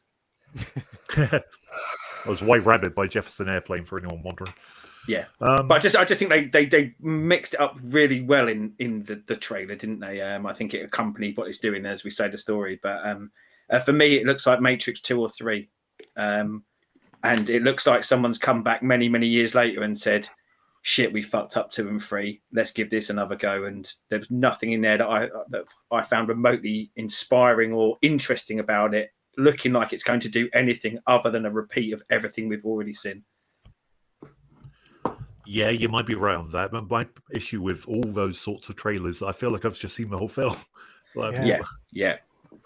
I'm with you on that as well. I think that does potentially reveal far too much, doesn't it? Like, what am I going to see in that movie that I can't already fill out the blanks of from that trailer and the shit they've done before? But it might do well, because it looks faithful to the way they were making the originals, and it's got the cast and what have you. So maybe it'll do well. What excited me, because I loved that trailer. I got excited by it, to be honest. I think the song obviously helped, but I thought Keanu was going to be a bit part. I thought he was going to be a Mark Hamill, Luke Skywalker, and just the sort of the sage old prick, that someone else goes to see to try and bring in a new audience or whatever. So the fact that it seemed like he was the main guy in the film, I was really happy about. I didn't know that was the case. I thought, he didn't get tied to it for a while. There was other cast members coming out first going, "Oh, this person's doing the Matrix." Oh no, Keanu's definitely on board. So I was like, "Oh, he's going to be just like not even the Morpheus character, like the blooming the woman who they went to see. What was the Oracle? I thought it would be more like that." Yeah. So the fact that it seems like he's the main guy in it, and Trinity's in it seems like in a big way as well. And I presume that other dude was a young Morpheus, maybe. That's what it seemed to look like. I don't know. I really enjoyed that. A recast Morpheus, wasn't he? Like that's the Why is Lawrence Fishburne not in it? That's what I don't know. Do they not get on anymore? Perhaps they fell out. No, I don't think it's I don't think it's been discussed really. I think they just didn't reach out to him. Right. But it seems weird that he's not in it. But maybe he Yeah, is. Who knows? maybe he- You know. Right. Maybe he's in this, or maybe they're going to do another one, depending on how well this goes. You know? And they might have, as terrible as it sounds, they might have thought him at 60 wouldn't carry off that kind of, like, you know, the fight scenes and the action involved. I mean, I'd have cast Fishburne in a heartbeat. I think he was the best actor in The Matrix. So I think they're mad. I not guess to get if you him write back, if you write the story and it doesn't lend itself to having an older character in it, I thought I was excited by that. I'm really, because Keanu Reeves is great. Like since The Matrix, like he did those bits, and then he's been on and off, and then John Wick, like he comes across like as a great person in real life. He's good at what he can do, and it seemed like they were using him with what he can do. I was excited by that. I think you're spot on. Weirdly enough, I think that's one of the things that made The Matrix so successful and him so successful in it, is that they didn't ask much of him. You know, in the same way as Bill and Ted, he's good in that because they don't ask much of him from a range element. John Wick, I think exactly the same. So yeah, you know, like they're going to recast him. I thought he just looked like John Wick. I thought this looks like John, and I know he's the same actor, so of course he looks like him. But it felt like when he was even walking through that, to a degree, it was John Wick in The Matrix rather than Neo in The Matrix. But that as I say, for me, that just left me. Although I was quite surprised to see it's Christmas. You know, that's. You know, the way that trailers go at the moment, you tend to see them, almost a year in advance now, don't you? And to get that trailer drop in with only about 2 or 3 months to go, I think that's probably a reasonable idea. But, you know, 2 and 3 were horrific movies, but I paid to watch both of them more than once. And I'll probably foolishly pay to watch this as well, but not because of that trailer. I don't think 2 and 3 were horrific. I think they were horrific compared to the first one being one of the best films ever. Like the first Matrix film was incredible. It started off a genre of copycat films and American kung fu movies that, you know, had that better stylistic approach to them, and they revolutionized special effects, and you know, something really special. Which I think 2 and 3 also do. I think 2 and 3 have some amazing special effects and some action scenes in it, but I think it's nonsensical. I don't think they knew what they were doing. I don't think they knew the story they were writing. They have a 20+ minute shitty rave dance scene that has horrible. No place in the movie because they just fancied filming it. They're bad movies. But 2 nights ago, I watched Quentin Tarantino rate his top 20 films since he started making movies. So from Reservoir Dogs to his most recent one, was Hateful Eight? Is it? No, Once Upon a Time in Hollywood. And The Matrix is in his top 20, along with some other you know good films, Fight Club and Boogie Nights and stuff. But he said Matrix would have been my number 2 if they hadn't have brought out The Matrix 2 and 3 because it took away from the mystique of the first one. Totally unnecessary, those 2 sequels, I thought. That's why I've never been bothered to watch them. The thing is, I mean, like that necessity. I mean, the necessity is it's a business to make money, isn't it? Which I don't. That's the kind of juxtaposition against like the creative side of it. But I think you could have made a 2 and a 3 and a 4 and a 5. You know, like that story didn't end at the end of Matrix, did it? But you could have also left it. But yeah, I just think they're so perfectly. They're just bad sequels. And again, I think they had some ideas, but I think you see it a lot in the creative world, don't you? I think they got so much success with the first one that they probably were just left alone for 2 and 3, and they probably needed a strong editor to say, "Oh, cut that shit out," or that bit doesn't make sense. You've got an old man with a white beard talking for 20 minutes in a circle that actually makes no sense to the story, you know. Like, and also Neo is like an uncharismatic Superman, and like that's bad enough as it is. If that's your main person running through the film, if you haven't got a spunky woman with him and a funny sidekick or whatever, you know, making up that group, it's a hard thing to follow through. The first one works so well because he's just this hacker who suddenly becomes something special, and you got all these other characters around him. You got Mouse, you got Switch, and Dozer and Tank and all these little other characters and stuff. The second and third, they introduce all these characters you don't give a shit about, and they all go wrong. One of the long-standing Hollywood rumors, but I guess they'll never be confirmed, is that when they wrote 2 and 3, he wasn't going to be the one.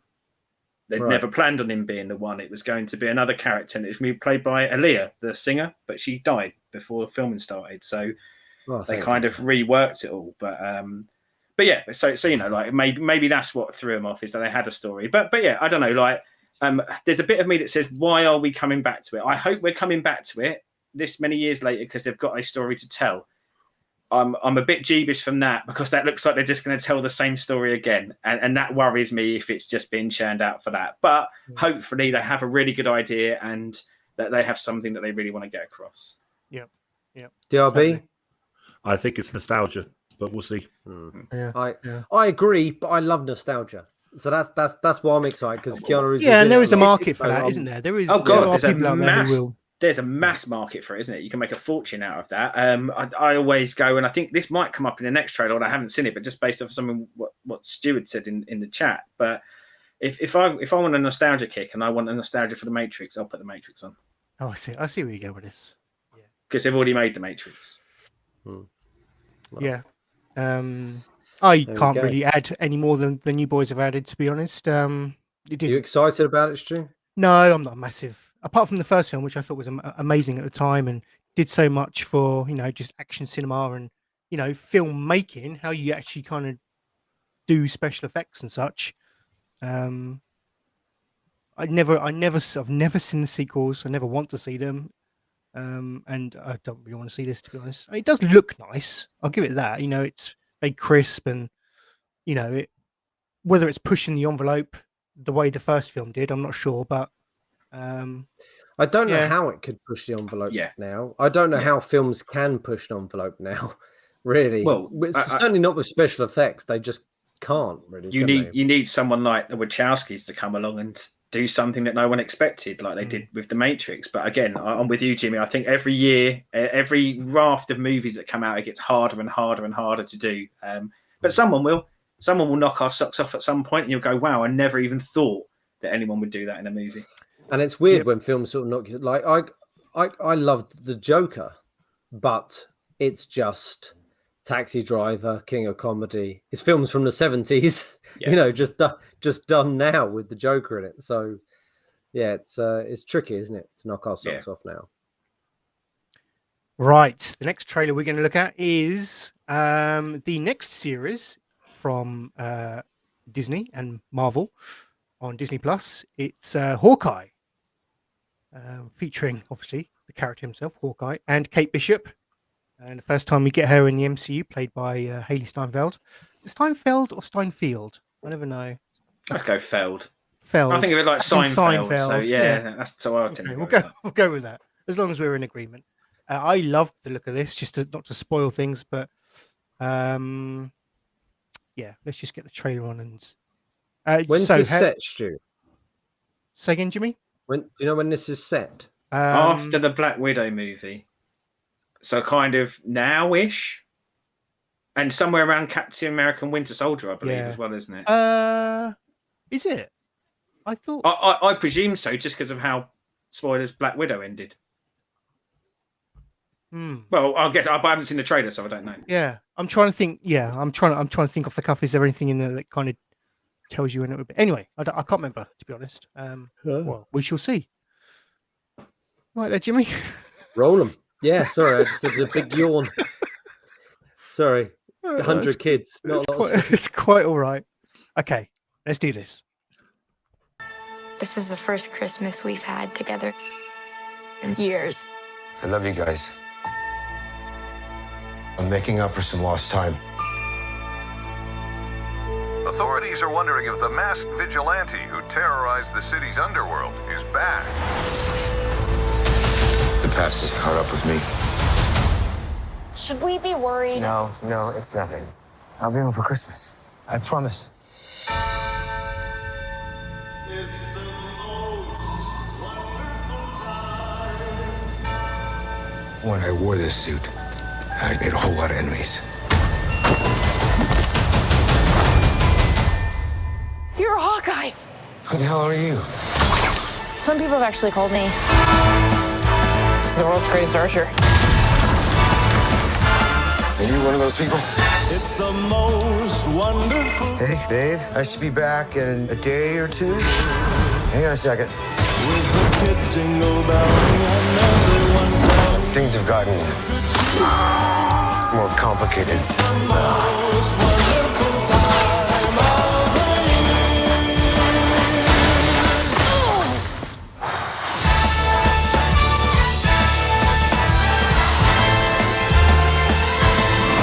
It's the most wonderful time.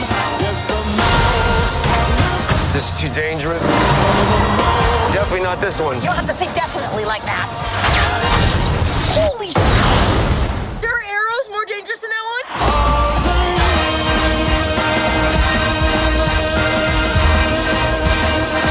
Oh, it's just some Christmas. I love it. That is It's great. fun, isn't it? It's fun. Yeah, that's after Infinity War, isn't it? Clearly, because he's been the Ronan character, so it's set Yeah. afterwards. All. Yeah, sort of set after Endgame, isn't it? That looks brilliant. Yeah, I thought Not like it's going to set the world on fire. It just looks like a good Christmas fun show to watch. I think it's a good trailer. Is it being released at Christmas? Yeah, I just didn't notice it there, and I thought, well, like, is they going of for a Christmas November. theme? Because November because that makes 24th. a degree of sense, I guess. Mm. Because I presume there'll be a weekly release, so yeah, it'll probably release right the way up to Christmas and beyond. That looked good. That was nice. That was nice to see Jeremy Renner get. He seemed like he was enjoying himself. I like Jeremy Renner. He's a funny guy.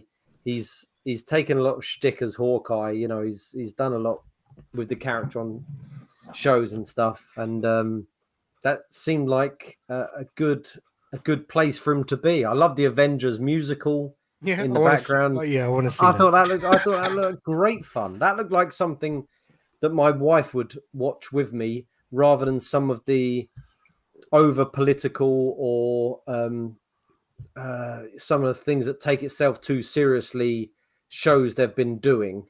I thought that was a good trailer. I thought that looked like a lot of fun. Seddon. Processing those thoughts. Yeah. I mean, it was of the TV shows they announced, and actually, no, it's probably like the third highest one that I was interested in, behind WandaVision and Loki. And after watching that trailer, I don't want to watch the show. I will do, because we'll do it for the show, but I don't want to watch it. Like, for me, it was like they've made Jingle All the Way in the Marvel universe. Yeah, and I don't want to watch, because I don't like Jingle All the Way, and I don't want it in the Marvel universe. I didn't like it. I did not like that trailer at all, other than the Avengers the musical bit, obviously. Who doesn't want to see Avengers the musical? But I don't know. It just, like I said about The Matrix, with the music cut into it. Oh, fucking that twee Christmassy. Yeah, come on, you all know what you're going to get. Yeah, I know, because I've seen it all before, and I don't need to see it again. I don't need to see a retread. I do like Renner though. I've got high hopes. I like the Hawkeye character in the comic books, and I think in the comic books he was a lot more of a comedy-esque, funny character than he's ever really been shown in the movies. So I will go with it to see what they do with it. But yeah, that had the opposite effect for me for a trailer. That makes me, and I'm going to be honest, that makes me not want to watch this. And makes me want to stop watching Marvel Disney TV shows. Jeremy Renner's a much better actor than he's been allowed to be as well. Like, he's a really good actor, Jeremy Renner. Yeah, no, I'm a big fan of his.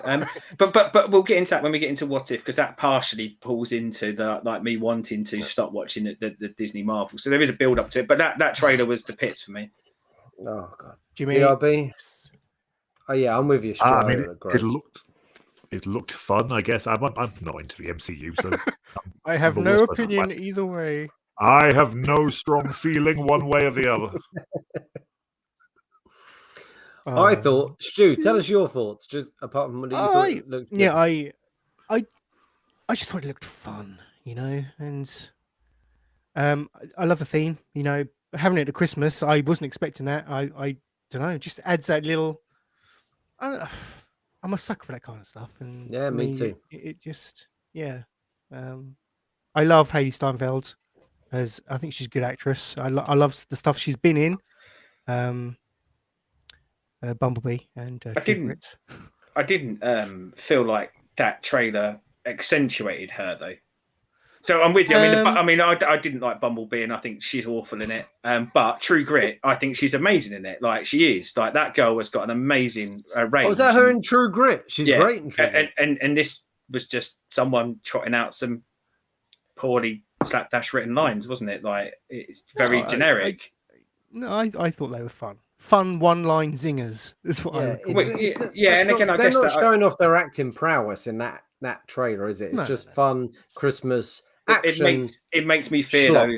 It makes me fear that it's just going to be fun Christmas action schlock zingers, and that's what I. That's fair. Yeah, because that's what that trailer gave me, and as I say, that's something I just personally don't want to see, and not with those characters, and especially when we had the spoiler like for Black Widow, but that kind of the indicated lead up to what this could or maybe should be about. And it looks like that's been thrown into the bin to make a Christmas show. Stu, how did you describe it?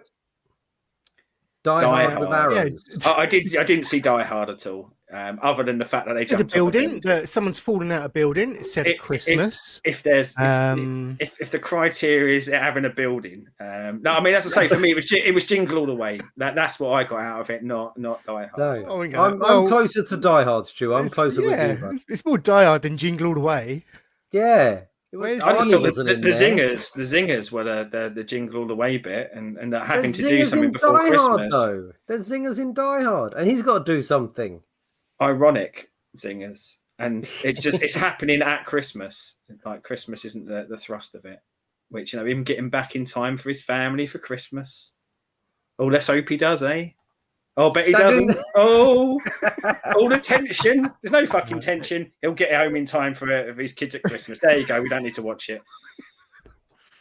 Wow. Well, a serious question then is: will the novelty of doing this sort of thing with the MCU wear off at some point? It probably has already. To be honest, I don't know. It's exhausting. I think there is a bit where they've, to a degree, tried to touch on different genres and kind of do Marvel in different genres. And they haven't done something that looks like this yet. So, and I've always thought that that's when they've been at their best, when they have played in other genres. I think they've done it well, and they may well knock this out of the park. Because by the flip side, how excited I was for the Loki trailer and how disappointed I was with the show. So this could be brilliant. Like, it's just a trailer we're judging on. But yeah, I think you're right, DRB. I think they really do run the risk of burnout, because previously they were sustaining like 3-ish movies a year, which even that was kind of hard to sustain. But now they're banging out 4 to 5 TV shows a year, 4 to 5 movies a year. That is a lot of content. But I think the audience it's aiming for doesn't get burnt out. The audience it's aiming for wants Fast and the Furious 9, 10, 11, 12, 13, 14, 15. And, I think maybe the burnout won't happen because of that. I wonder if that trailer had a different song to it, would I have enjoyed it as much? I'd have enjoyed it more if it didn't have that song. But that's interesting, because I'm a massive Christmas fan. Rock and roll Christmas. Yeah, I mean, is that the Gary Glitter one? Is that the Glitter one? Yeah. Stu would like the top. DRB. Can we play it back with DRB singing that to see who's better? That's a copyright strike we do want. I'm a massive Christmas fan, so maybe that song. As soon as I'll admit, if a trailer starts and it's dun, dun, dun, and I'm in, I'm like, yes, what is it? Christmas stuff. Christmas. I love Christmas. Put Christmas in my face. I'm a massive Christmas fan, but haven't you now seen thousands of trailers with that tune? Could you and I get excited. Something a little bit more when I hear it. Interesting with it, maybe. What about if they would have used the Pogues, Fairy Tale New York in it? I mean, that's the best Christmas song of all time. Not with the one-liners they were delivering, but I think that would be that might be good if it was that kind of, if it was a grittier style or something like that. But yeah, I don't know, just not for me. It was an obvious. You're right. It's an obvious choice of Christmas song to use. It's been used thousands of times. They could have picked a better Christmas song. One of the things a lot of the movies have been really good at in their trailers is picking good songs, isn't it? Like, like they're quite iconic for going and doing sort of different musical arrangements to get across what they are, even with the kind of just remixes of familiar songs. And yeah, that was paint by numbers, and that's what the whole trailer. You're right. Felt like. When Iron Man brought in AC/DC, obviously, I mean, they had done the Iron Man song AC/DC right before the Iron Man films had been done, or was it? Yeah. That was still quite. Had they not? Yeah. Did Black Sabbath do that? Black Sabbath, forgive me. Black Sabbath, sorry. Black Sabbath, yeah.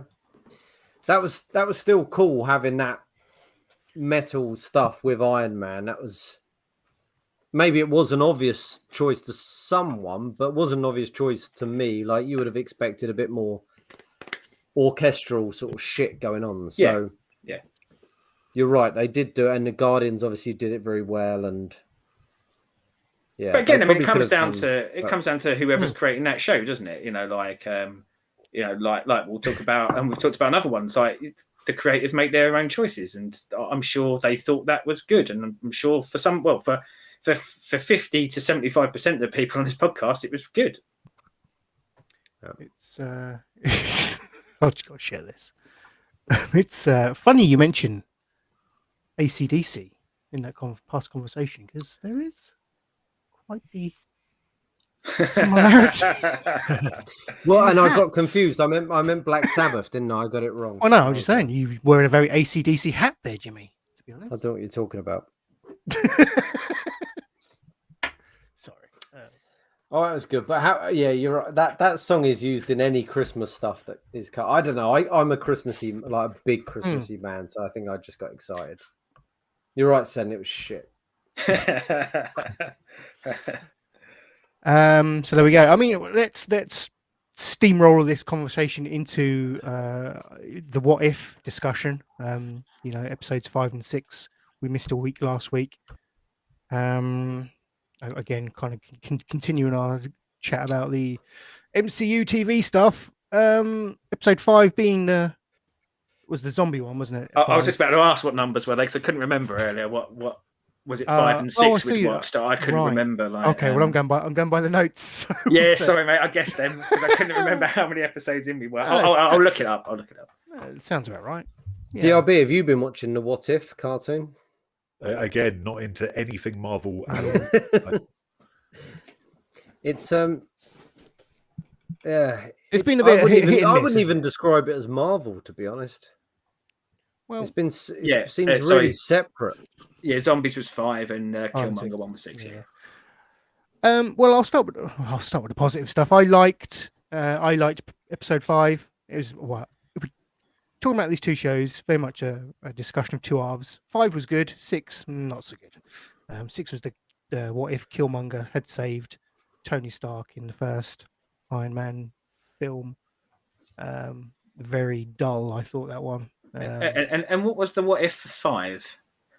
What if zombies? Yeah. What if Michelle Pfeiffer? What if Michelle Pfeiffer had got a zombie disease in the quantum realm? Snappy time. No, it was just what if zombies? Yeah. Exclamation point, question mark. I see. I get what you were saying about this, Seddon, in our private chat, in that very loose in the concept about how zombies came into this part of the universe. Was Michelle Pfeiffer getting, what was it? Zombie disease, brain disease. They didn't it didn't matter. They just made it up and just chucked it in because they just wanted to transition into. Wouldn't it be cool to have an episode full of zombies? And yeah, it was, and that's kind of what I took from it, to be honest. Absolute opposite for me. No, it wasn't. Like, it wasn't cool. It was. That was the worst episode so far. Really, by a long way. I really, really, really didn't like this episode. I really struggled to watch 6 after What If Zombies. It was just a cheap cash in. It was like, oh yeah, let's make these people zombies and get people to watch it, which is fine, if that's what you want to do. But what is the point of this show? And that's where I think I'm really struggling with it. So we've talked about it multiple weeks, and we go, well, what is it actually there for? Is it there to just have ooh-ah moments, which this one had, or is it there to tell a story? And what was the story for this episode? Zombies. exclamation mark, exclamation mark, question mark. That's not a story. No, that's fair. I mean, I wonder where they're going to go in the second half of the series. I wonder if they're going to follow up on any of these. It feels like they may do. Certainly with some of the endings, they're keeping them open to my opinion. So I wonder if they're going to do follow up episodes, and we're going to see there'll be some payoff at least. I don't know. That's purely speculation on my part, but would that save it at all for you? Not that episode. Excuse me, guys. 1 second. I've just noticed you need to be. I mean, but again, I mean, that saving it for me is kind of inconsequential. I think it's kind of what is its purpose, and this one felt like a couple of the episodes where I think its purpose is just to go, wow, look at these characters we know as zombies, and again, that's fine. As we say, all this stuff is fine, but I don't think that's what the premise of the show was set up as. It's almost supposed to be an interesting look as to what if something just slightly changed? What would the impact be on these characters? And they haven't really covered any of that. I don't think. Well, apart from that first one. Yeah. Sorry, Sid. And I say this one's just, well, what if they're zombies? And again, like mileage varies on zombie stuff. We know that there's tons of zombie movies, books, TV shows, etc. But I think zombies, not to go too far into it, but for me, zombies are zombies. They're not good. They're not a compelling watch in themselves. They're a compelling watch when someone takes that concept of a zombie and puts it into a show, a film, or a medium, because they've got a story to tell. Like the great zombie stories are putting the zombies as something, be it like an illness, a sickness, a discussion about race or politics or something like that. Whereas this is, these dudes are zombies and they walk very slowly to somewhere. This is not the zombies, this is the characters. The only peril is they need to get to this place where there's a magical cure, and they just go there. And you lose a few of them on the way. And again, it's just cookie cutter. It's just bad. For me, it was just outright bad and a painful 25 minutes of my life to get through. I could be wrong. It sort of sounds, I know it's animated, but it sounds more in the vein of, do you remember Deadliest Warrior? No, I don't actually. No. It was a show probably about 10 years ago where people would discuss what would happen if these two things fought. Yeah. I know this. Yep. Yeah. Let's get a samurai and a Nazi in the room together. See Some what of them happens. were really weird. I think they did do zombies versus werewolves or something. Like they did the IRA versus the Taliban. It was crazy. But, one for the ages. Yeah, it's got that big sort of fan service element to it of like, what if the zombies fought the superheroes, that sort of thing. And they had the powers. But yeah, I don't know. In the grand scheme of things, would they be looking at feedback? You're right, Stu.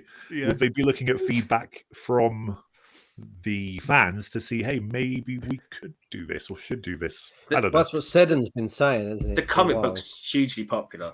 Like the Marvel Zombies comic book line was hugely popular, and actually when that started off, it started off as a small storyline, and then as it went on, they just went, oh, actually people like buying them with their favorite characters as zombies, so they just released it. And again, like each their own. It's been really popular, but this episode was by far the weakest for me by a long way. I'm just utterly transfixed. Are you looking at your Deadliest Warriors? This is the Taliban. I want to know who won. Who is the deadliest? I don't remember. It's a tricky one. They're both good at what they do. They're both very good at what they do. IRA putting bombs in. Where'd they put bombs on buses or schools? Cars. Yeah, cars, not schools. That would be awful. That was the old stereotype. In the simulation, the overall winner was the IRA. There we go. Nice. One from the home, lads. It was close though. The IRA had 517 kills. The Taliban's 483. I'm not sure how they were measuring this, but went to extra time.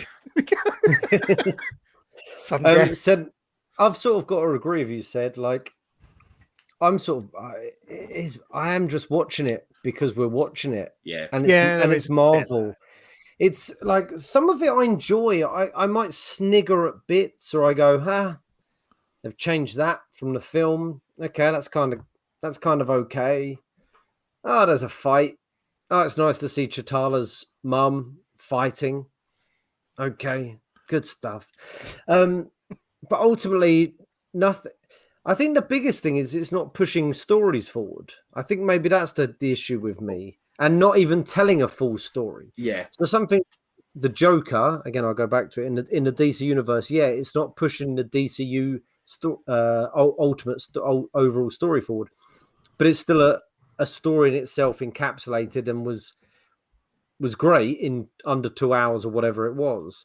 Whereas these are half an hour shows that aren't, so I hear that they're going to amalgamate them together, but still, these are just half an hour shows that aren't moving forward, just little snippets of stuff, ramming a film. I mean, this one rammed 2 films into one 30-minute slot. The Killmonger is this the one, episode 6? Yeah. the Killmonger one was Black Panther and Iron Man 1, 2, and 3, probably. Like all together. And the zombies one, again, I kind of enjoyed, but I'd enjoy that as a series. Like there's a show on, I think it's on Netflix.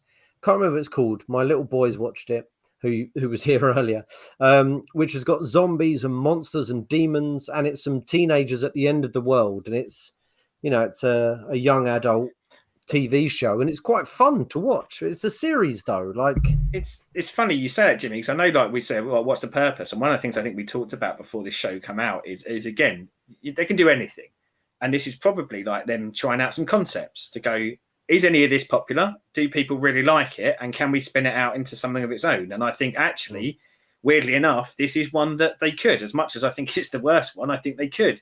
Because I think people would like it. And I think there's more story to tell in there. I just wish they'd just made a Marvel Zombies and just done that. I mean, it's there for them, isn't it? The thing with the zombies, you could do it, but are you going to pay those actors to be zombies? You're not, are you? Like, you're going to pay Downey Jr. Once you've zombied 20 him, million to be once you've zombied him, you don't need his voice acting anymore, do you? You just CGI as Downey Jr. zombie. Yeah. Yeah. I mean, yeah. Episode 6. I mean, like, for me, I almost didn't watch it. It was only because it was on the next morning, so I thought, well, shit, get through this for the show. Power through it, and take out the first 5-ish minutes of it. I quite liked episode 6. I thought it's the Killmonger one. Yeah, I thought it had actually an interesting story in it, but I hated the first 5 minutes because the kind of, what if that dude who was from another movie randomly turned up in the desert to save him? Yeah. And I know they say there's a kind of a plot behind it, but you just go, it's very, very tenuous. And I didn't like how it ended. And I know the idea is it ended with, what else can happen or what happens next? But I don't know. I'd have liked it to just been a self-contained story. I'd have liked it to ended on him being the bad guy and kind of winning, which ultimately is what happened to a point, wasn't it? But I like that character, and I think he's an interesting character. It was great seeing him. I thought it was nice seeing more of Killmonger, and arguably in a more interesting and more detailed way than you actually saw him in the Black Panther film. Yeah, it felt like built off of what they'd established in him before, didn't it? I'd rather see his film. I'm with you. I liked seeing him, and it looked like him. The picture looked like him. He was a good voice actor for it. I mean, it was Michael B. Jordan, wasn't it, doing it? But again, I think you're right. It's just they're just nothings, aren't they? There's real issues with them. We said it, and I know you said it right at the beginning of this, Stu. Like with a second half to come, or however many. I don't know if there's 3 or 4 more episodes to go. What does it need to do? I said the same thing for Loki when we talked about that 4 episodes in. There's nothing it can do now. It's 6 episodes of at best average, and so what? That's a bad return. If 2/3 of a series is average at best, then it's just not a good series, is it? Like for me. So there is nothing they could do. They can all team up at the end and have the great big rah hero bit, but I don't care about any of them because I've not been made to care about any of them. And I I will get through it now, and that's it. But even if the next 3 episodes are brilliant, there were still 6 episodes that weren't brilliant. So that's on the sliding scale. That's 2/3 of it that isn't brilliant, and maybe 1/3 that can be. So it's a poor ratio. Yeah. I know. Yeah, just clawing some back from maths there. Yeah, that's good. It's good maths. Thanks.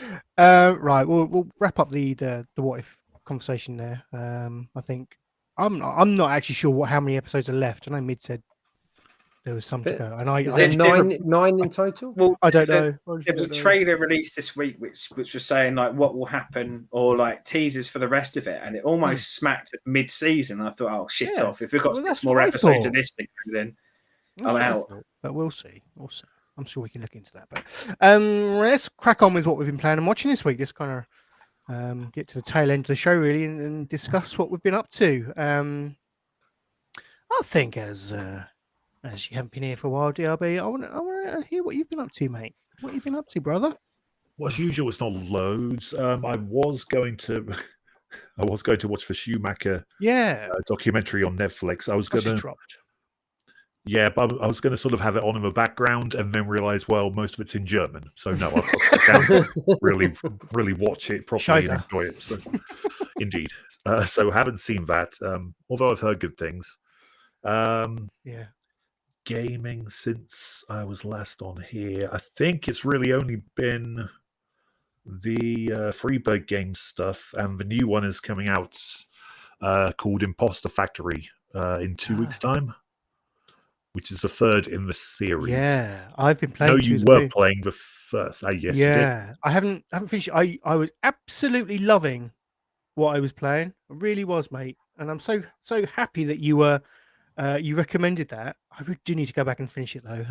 Just other things have come and taken my attention away, which is a ball ache, obviously. But yeah, what's it called? Imposter Factory is the 3rd one. The first one is To the Moon, and the second one is called. Oh, it's gone. Yeah, I'll get it up on the Finding YouTube. Paradise. That's it. Yeah, I thought what type of game is it? It looks like an old school tabletop RPG, but it's not. It's more of a storyline puzzle sort of game. Right. It's very story driven, and it's just independent loveliness. Probably best described. So a brief synopsis. You play as these 2 doctors. They are exploring through the minds of these patients who are elderly and about to snuff it.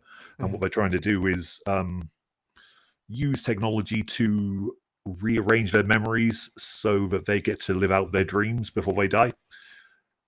If that makes sense. It's set in the future. And of course, it doesn't quite go to plan, and they have to figure out these puzzles to save the day. Yeah. That's kind of the gist of it, but it just gets very sad and moving and touching and life-affirming and cool in that sort of way. Wow.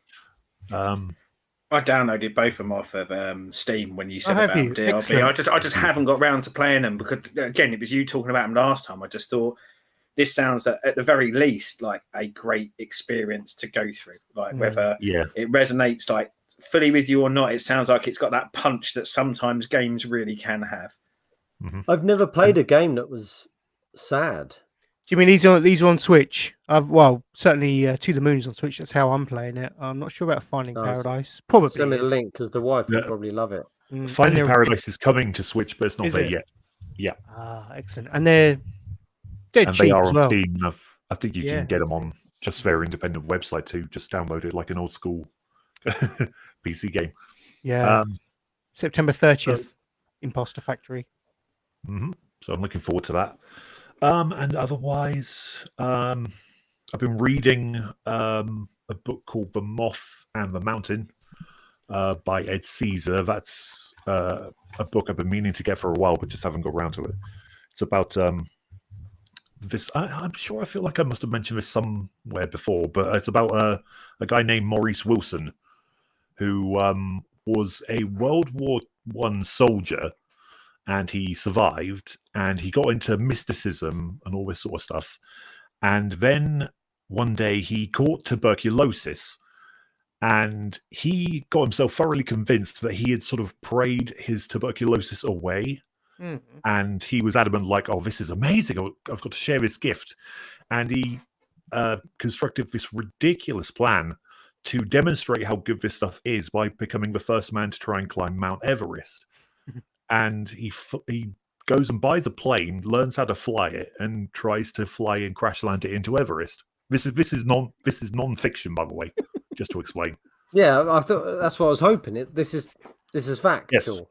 Yes, it's a true story. Yeah. It's mad. So I'd certainly recommend, if you've never heard that story, then go and check that out, because it's absolutely absurd. So that's fun. So he bought a plane, just to get up as high as he could, and then... No, his literal plan was to fly a shitty old biplane from England to Everest, which is on the border of Nepal and China, crash it into the side of a mountain, and then walk the rest of the way up. Do you want? Yeah. Should we wait till we read the book, or can you spoil how he got on? Sounds like a Renaissance Men level plan, that to me. Okay, spoiler alert. I shall spoil it. He flew it. He did really well. He flew it all the way from England to India. There, they impounded his plane, the authorities, because they didn't want him doing this. But then he snuck out of India, disguised as a monk, and walked all the way from Darjeeling to Tibet, and then tried to climb the mountain from the bottom and died. Right. So he gave it a bloody good go. Fair. Yeah. There's a lot of corpses on Everest. There are now, so yes. Since him. Yeah, since him, he was one of the first. This was like 1933 or something stupid. Like Everest hadn't been climbed at all yet. I've heard that before, that there's quite a few bodies and other just like stuff you can't bring down. Like it's just there. Like quite literally, if the oxygen towards the top of Everest is a third of what it is down here, everything takes 3 times the effort. So if somebody weighed 200 pounds, they're going to feel like they weigh 600 pounds. Well, it's dangerous enough being up there yourself, let alone trying to move that kind of weight. So a lot of them get left preserved in many cases. Yeah, kind of. Some of them. I really enjoyed the film Everest with Josh Brolin and stuff. That was Jake Gyllenhaal, I think. That was based on a true story as well, wasn't it? And I think there was some like historical inaccuracies with it, but it was a good sort of disaster film, I guess you could call it. I like disaster films. Yeah. No, it was good though. Yeah. I recommend that as well. Nice. Thank you, DLB. DLB, who wrote the book? Ed Caesar. Cool. Excellent I think there's an audiobook version as well. Brilliant. If you're more into the Audible side. Yeah, I don't really do audiobooks as much as I probably should. I mean, I'm shocked. I don't read much at all, to be honest with you. I did get this book, but I think like I listen to podcasts all the time, and it just seems like a natural thing to do now. It's weird. I struggle with audiobooks because same as you're saying there, DLB, I listen to podcasts all the time, but when you're following a story in a book, if I doze off and I wake up a couple of hours later and I hear much later in the book, I don't know, I find I lose my place in a book more, and I find it harder to then go back and where I was. Whereas if it's a podcast, I skip back 20 minutes, half an hour or something like that. And I don't know, there's something about reading a book that's I don't know. I can't get the hang of audiobooks. They just don't do the same for me. I think it all comes down just to how you learn best. Yeah. Like some people learn best visually. Audibly. I've never heard anyone say that before, DRV, and I appreciate it because I hope that's why I don't read books. Oh, that's absolutely true. I was a teacher many years ago, and we had to learn all different kinds of ways to teach more effectively if students are more inclined to learn one way or another. So, no, that's absolutely true. Because I can't really write for shit. Like I can write scripts. I've written scripts for plays, and I've written sitcom pilots. Obviously, it didn't get made or whatever, but I've written these things. But writing essays, I always struggled with, and when I've been graded on it, tutors would say, "I thought you'd do better than this. The way you discuss things." I'm like, ugh. And they're like, "Well, maybe if you recorded it, we could, submit those types of things." But I love audiobooks. I can happily listen to an audiobook, and it kills me because my dad is a massive reader, huge, and it annoys him that he describes a book. I go, "That sounds great. Can you read it on us? Can you record it for me, Dad?" and I'll listen Can you to you. come around and read it to me when I go to bed? I'll listen to it. I'd love to. It sounds really good. But I listened to a few audiobooks during lockdown 1, but they were wrestlers audiobooks like Daniel Bryan's and Mick Foley's. They were on YouTube, so I just listened to them. I loved it. I loved listening to it. Alan Partridge's audiobooks. I love listening to them. But actually laying down and reading, I have a real can't do it. Just can't do it. I like that turning the page bit of the reading the book. Weirdly enough, I tried it with like Kindles. I also didn't get on with them because I don't know. There's something about that physical turning the page and seeing the progress you're making through it, which I feel like on an audio book I don't feel that same way. Whereas, as I say, podcasts I could listen to them like morning, noon, and night. But yeah, there's just something ingrained in my head that feels like I'm progressing through the story if I can physically see myself progressing through the story. I think my wife's a massive reader. She reads loads of books, loads and loads of books. I just can't do it. Only so many hours in the day as well, isn't there? We've all got plenty of hobbies as well, and I think that's gonna and work and all those other things that sometimes you have to make a choice, don't you? 17 hours of wrestling to watch a week. Yeah. Where's the time to read? Welcome, Rock, in the stream. Lovely to have you on. Sorry, DRB. Yeah, that's about it for me, really. Okay, thank you, mate. Thank you. I guess I'll go now. I've had a bit of an eclectic week. Just some kind of quick hits from me. I've started to watch the US Office for the very first time. Me too. Yeah, I dipped in and out of it many years ago. I guess when it was first on, and I don't know the first series. I think if you can get past that first series, which almost seems to be like a parody of the British one, it's very, very close in kind of content to the. The first episode is the same as the first episode. Yeah.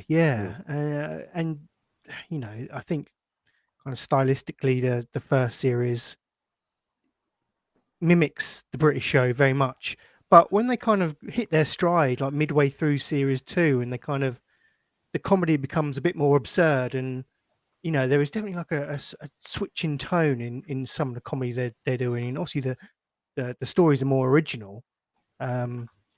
It's really good, really, really good, and I did not expect it to be or to enjoy it as much as I am.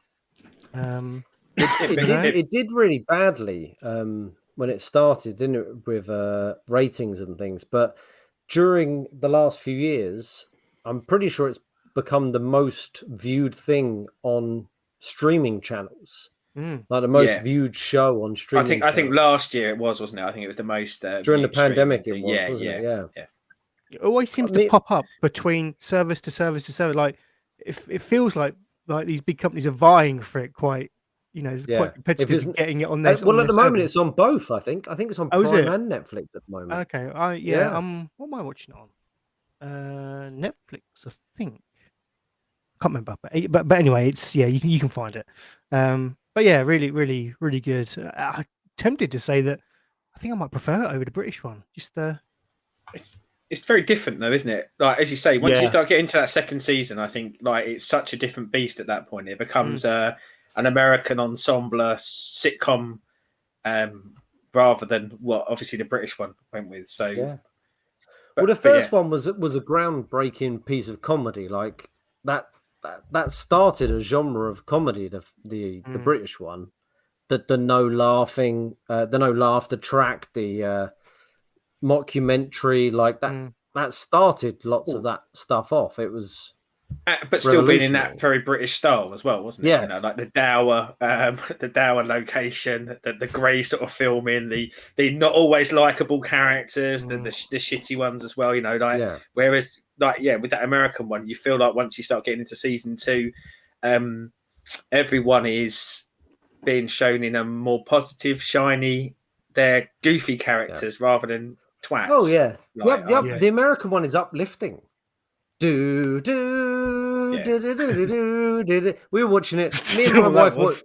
That was the American one. Do, do, do, do, do, do, do. Me and the wife. That's the circus theme. But carry on. Me and the wife probably watch it once a year, if not twice a year. We watch it all the time.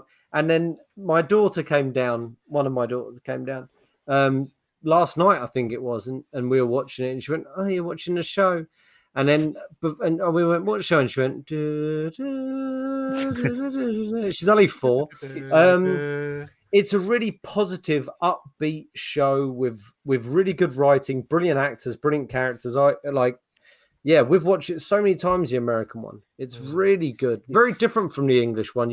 I don't think you should ever compare them. Really, they're completely different shows, aren't they? It's one of those shows as well where, and again, I guess because the amount of stuff we watch on YouTube and things like that. But I can just if a clip of The Office comes up on the side on my YouTube, I'll click on it. And I've seen the episode, but I just want to watch the 2 or 3 minute clip of it, or I don't know, it'll be like Pam's best bits or something like that, and I'll just sit there and watch it. I think it's very, very kind of clippable and very, very watchable right the way through. And as I think you just end up falling in love with a lot of these characters, and even the ones that aren't in it for very long. People do dip in and out of it, don't they? But yeah, every single one of them I kind of remember now. I think it's great. Oh, it's great TV. It's a good mix of sort of cerebral comedy where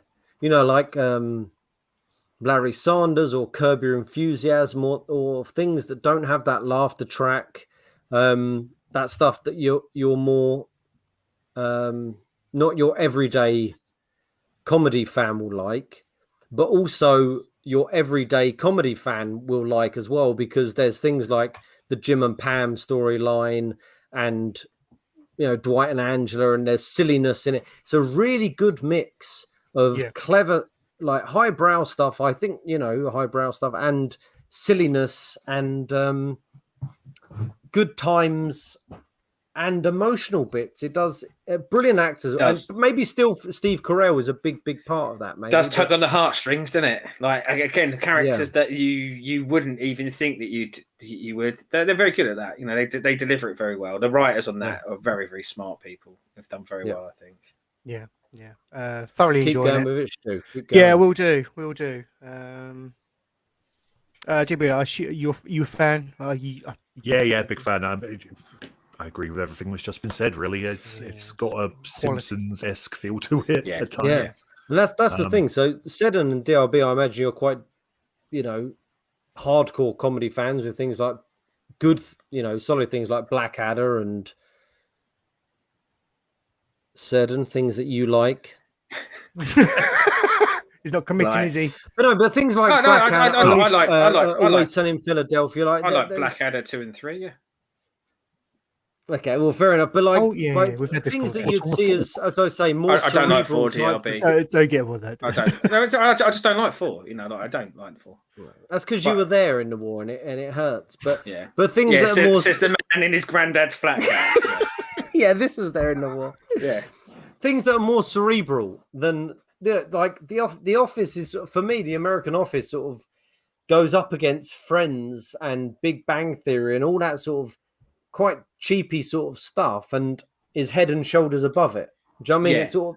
It's kind of one foot in that, it can easily sit in that camp, can't it? But I think it is I think you're right. I think it's kind of, if you're going to be that snobby about it, there's an elevated element to it, but it will hit a mass audience, but probably be a very smart version of hitting a mass audience rather than just being the McDonald's.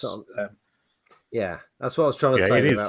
It is a good mix. In that way, you've got like some sort of commentary on office culture or life, and then the Jim and Pam will they won't they stuff, and then Creed is a murderer maybe or something like that. Just some stuff that runs the gamut. There's I'll link it later. There's a YouTube series, and it's just a guy who looks at American comedies, and he talked about the iceberg, and it's the stuff that you see at the top and the stuff that's underneath. And I started watching because of his It's Always Sunny stuff, but he looks at things like that, like the darker side of some of these characters, or what might really be going on with them, and it's just quite interesting and quite funny to watch. But I will chuck something in the show notes later, or stick it on the Facebook group. But they go quite heavily into Creed being a murderer. I think that's one of the things also with it is the group of people are a real mismatch, raggy dolls group of people, aren't they? You know, it's like Friends, even shows where there's supposed to be a person who's not the attractive one. Like, it's still a group of attractive people in all of those American sitcoms and stuff. So when you look at this, and it's a real sort of mixed bag of looks and where people have come from, and Dwight being a beet farmer, and Stanley and the genius of bringing Toby in, who was I think he was a writer or an editor on the show, or Phyllis. A lot of them were writers. Yeah, Phyllis as well. Just people Angela who was working on the show, and Mindy Kaling, she was as well, wasn't she? Yeah, all of them. Just these people and they just make it look like an office, make it look like realistic. And I think that works. And also the bizarreness that Creed actually plays himself. Yeah, that's really weird, isn't it? That's his character name and real life name. And they talk about him being in the band. What is it? Is it Grassroots? The Grassroots band is in? Yeah. This is stuff for later on in the series. Yeah, sure. You'll find out later on. Yeah, you're teasing me. Yeah, keep going. So yeah, I'm loving it. Oh, it's just one of those, 24 minutes, boom, chuck on an episode whilst you're having your breakfast or whatever. It's got a beautiful put down. Yeah, you can watch 10 episodes in a row, or you could go a month without watching any, and then binge it again. Or I think that's that we talked earlier about another TV show, but I think this is where you look at, and what America probably does very, very well, is that 24-minute comedy show that just packs enough story and enough comedy in there to keep you coming back for more. Yep. Rockstone, his youngest is binging the whole thing again for about the 6th time. Blimey. There you go. How young is his youngest? It's 6, once a year since birth. Like people do the Lord of the Rings. I compared it to The Simpsons earlier. Maybe a better comparison would be something like Scrubs. Yeah. It's a bit less sad than Scrubs, but less death. Yeah, the answer's easy. Scrubs probably didn't get the... if Scrubs would have come out a bit later, it might have got the more spread like The Office did, maybe. Because, I agree, So that's that. And the only real other thing I want to kind of bring up is this amazing documentary that's on Netflix about, Bob Ross, the Da Vinci of our generation. yes, DRB, the great American artist and TV, I'd say it's the Tony Hart of the USA. I would say that's how I would describe him. He's fabulous artist, producing this TV show over many years. The Joy of Painted, and this documentary, kind of, as the title suggests, Happy Accidents, Betrayal, and Greed, kind of gets into the real dirty side of not Bob. No, he comes out of this as a shining TV example. art. No, it's the dirty side of just the dirty side. Basically, a lot of people don't know that he's dead. I was fascinated to know that people didn't know that this guy was dead. I didn't know he's been dead. He's been dead since like the early 90s. Oh. Yeah, 95 or so. I guess he's lived on in reruns. Exactly, and through reruns and just this like merchandise machine that's kind of kicked in. Like Bob Ross, when he was actually producing the show, creating the show, there was a range of, they had a range of deals for ranges of arts, media and stuff like that. Kind of papers and paints and materials and such. They all had his kind of likeness and his name attributed to them. But these are all real kind of deals that he wasn't particularly happy about signing.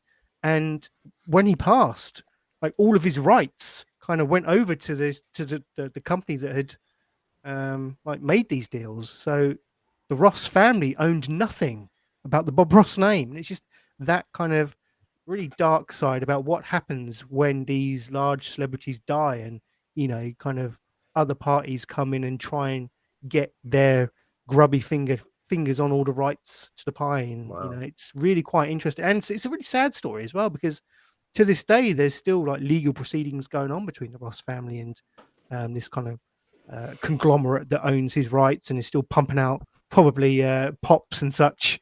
There are at least pops for Bob Ross, there are 5 Bob Ross pops. I would, out of you know, respect to the Ross legacy, I would go nowhere near him.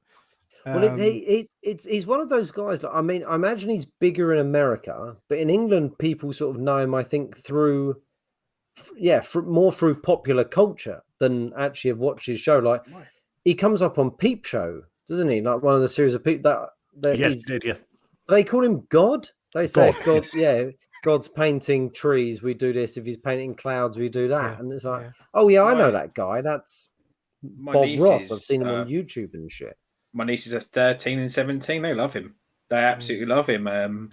I think someone said it a few minutes ago. It's the reruns. You know, like they've pushed it quite heavily on Netflix in the last 5 or 6 years, but also it's on BBC 4 every night. Bob Ross is, and I think that's how they come across it. And I think, you know, he's a fan. I mean, I love watching it myself. I think it's a fantastic watch. I haven't watched it properly.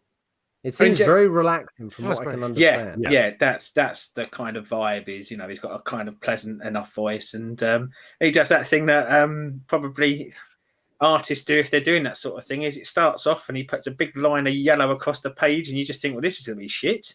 There's a big line of yellow, and then 20 minutes later, he's made an amazing picture, and you just go, wow! It's just, I think it's great to watch people with skill and talent do their skill and talented thing, and he's just got a lovely manner about him when he does it. Something came up a few weeks ago about how he was like an ASMR sensation. Apparently, people like really feel good watching and hearing him. I could see that. Yeah, it's really relaxing. I find watching just one of his shows. You know, it's just him, the painting. He's got this like really recognizable voice, like really nice tone to it. It's like really warm and comforting, and yeah, just something about that show. And you know, his warmth as a person comes across in this documentary amazingly well. But the story does turn because they cover his like early career and how he became a huge hit and success and stuff, and then it turns into what's happened since his past and kind of the seedier side of business and such. So, yes, as a documentary show, you recommend it? I really do. That wasn't a real afro; it was a perm, as as Rock said, and also really quite sad because they also go into his death, and there's a moment where obviously he died of cancer, and he paint fumes. Yeah, attributed to, some people think that it was from Jimmy. I was making a dark evil joke. No, genuinely, conspiracy theory. I think, one of the guys they interviewed thinks that when he wraps his paintbrushes against the like the easel, you know, he does that, doesn't he? To get the paint thinner off. They think he does. It was paint thinner particles that maybe caused the cancer, but that's a wild theory by someone they interview. But considering 1 in 2 people get cancer, you know, it's the paint thinner. I'm telling you, the odds are not in his favor. Where was I coming at? Oh yeah, it's the fact that he obviously had chemo and lost his hair, but he still made appearances for kids at schools, but would wear a wig, like an afro wig. No way. Maintain the image, and it's really that's terribly amazing. sad end to the story. But it's a great documentary. I find Netflix does do good docs. They really do. I always like their film documentaries, the films that made us and the toys that made us. They're great documentaries. I'd like to see this one. It's really good, and that is me for this week. Jimmy, you've had a few bits that you've been holding over for us. Yeah, but we kept changing the notes, so I can't remember what I watched. What's it going? No, I was just adjusting myself. I'm going to talk about that film that I watched the other day purposely for this show, which was the what was it, Strippers versus Werewolves? Ah, yes. Strippers versus Werewolves on Amazon Prime. Now, I've wanted to see this film for quite some time for two reasons. Big fan of werewolves, and no. One reason is because I went on a date with one of the people in the film, so I wanted to see. I wanted to see what they look like naked. Unfortunately, you don't see her naked in the film. Should have asked on a date, mate. That would have probably been a prime of time to try it, wouldn't it? It didn't get there, unfortunately. No. And the second thing was, it just seems like if you're ever not with the missus, if anything goes wrong, I'd say next time you're dating someone, though, it's probably better to ask them on a date than hope that they'll end up in a movie about strippers at some point. I think she'd been in the film already. I think. Please tell me it's Ellie Bastian from. I'm not saying anything, Stu. I'm not saying anything, Stu. Okay. I'm not saying a word. But and the second thing is obviously Strippers versus Werewolves. It sounds hilarious. But I've been watching a lot of the Red Letter Media guys on YouTube where they watch shit films with the idea that it's hopefully an enjoyable film to watch because it's so shit. Unfortunately, it wasn't like that in the slightest. It was absolutely dreadful. And it's got a decent cast, really. Like Ali Bastian from Hollyoaks. It's got the girl from Emmerdale in it, who was a decent actress. I just looked at the cast. It's got Billy Murray in it. Yeah. So no Bill Murray. It's got Billy Murray. No, Billy Murray's in it. It's got the guy who was in The Bill for years and in EastEnders. He played Ruby. What was his name in EastEnders? That is Billy Murray. That's Billy Murray. Yeah, he's good. Yeah. Like he's a good actor. It's got Robert Englund in it. Is that who you were dating? Freddy Krueger. That's who I had one night with.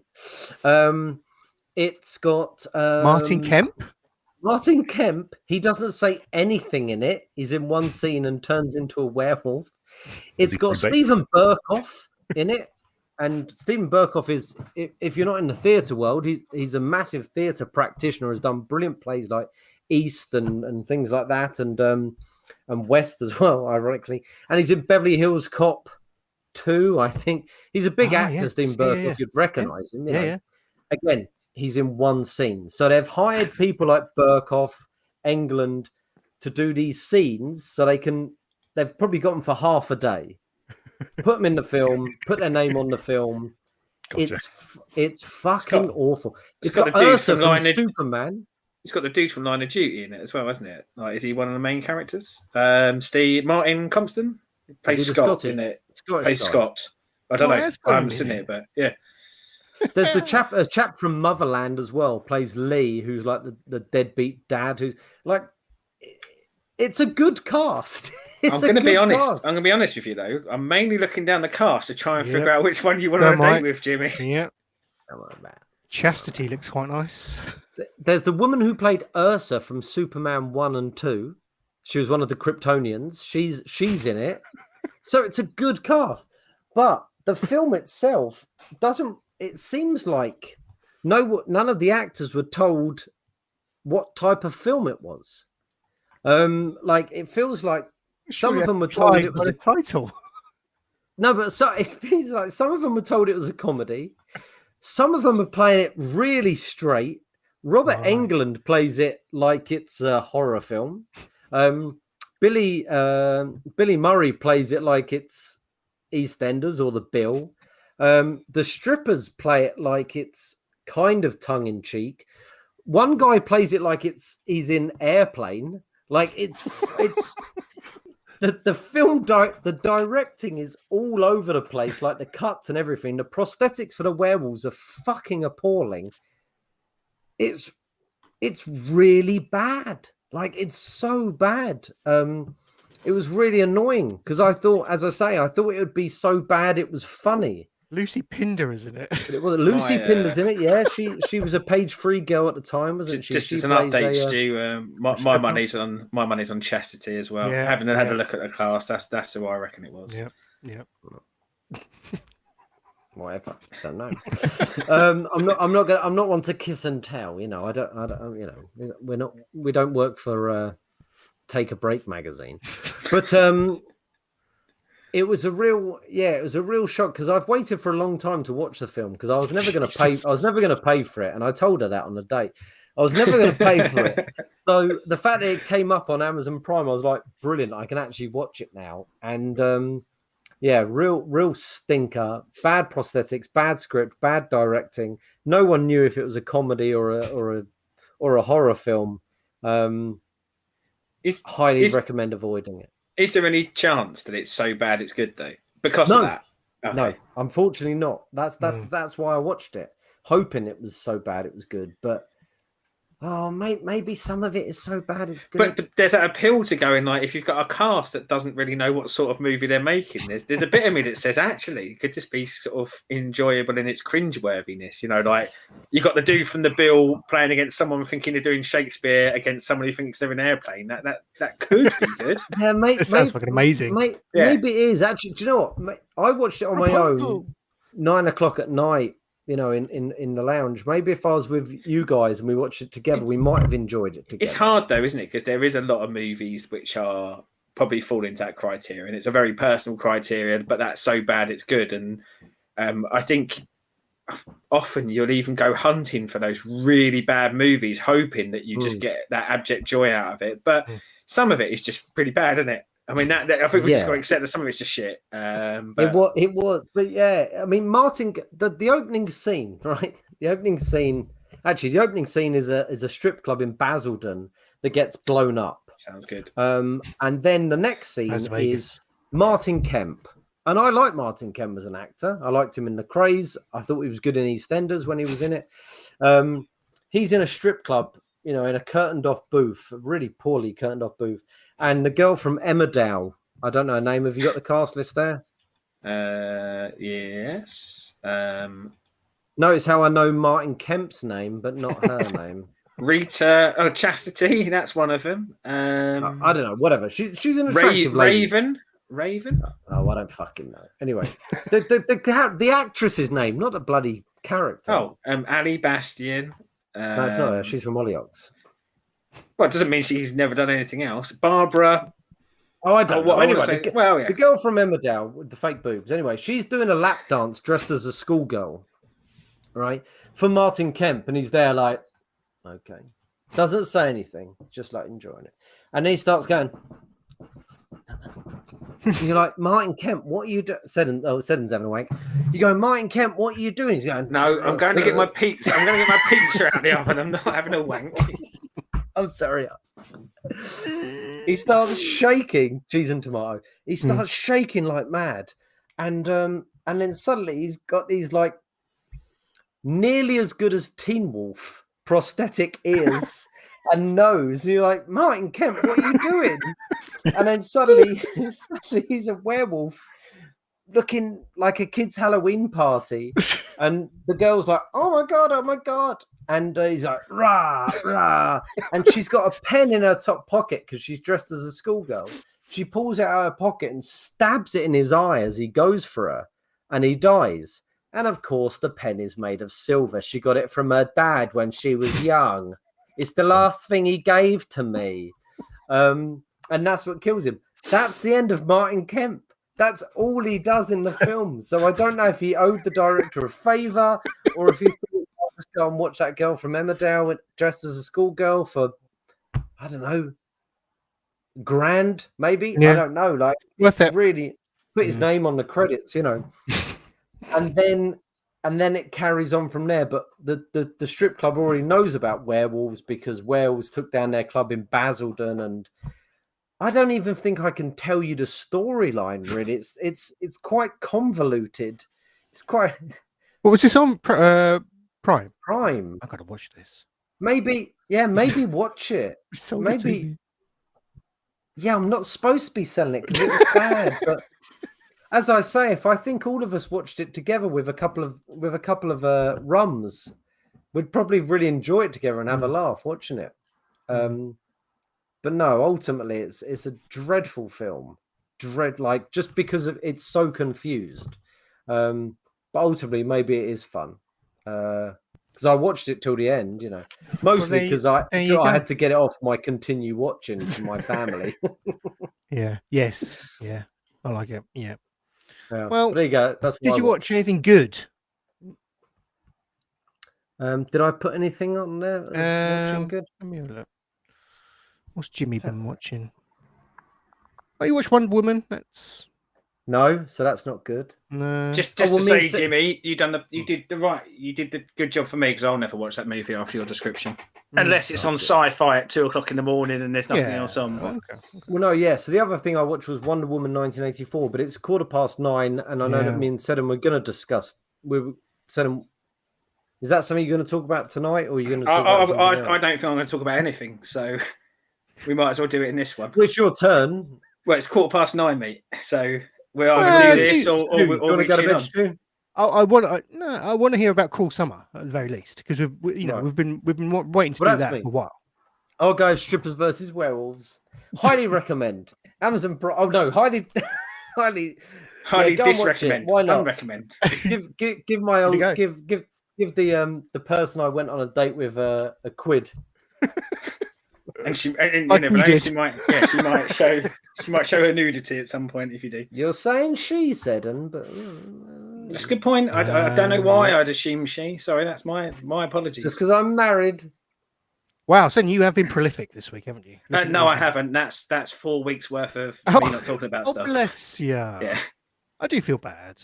That's all right. No, but that's anyway, fine because we've been watching all the other stuff, haven't we? Like, yeah. Well, that's what I'm thinking. Like, let's do the and finally, and let's do some of this stuff next week. Because if you're happy with that, yeah. Because again, we might as well like push stuff.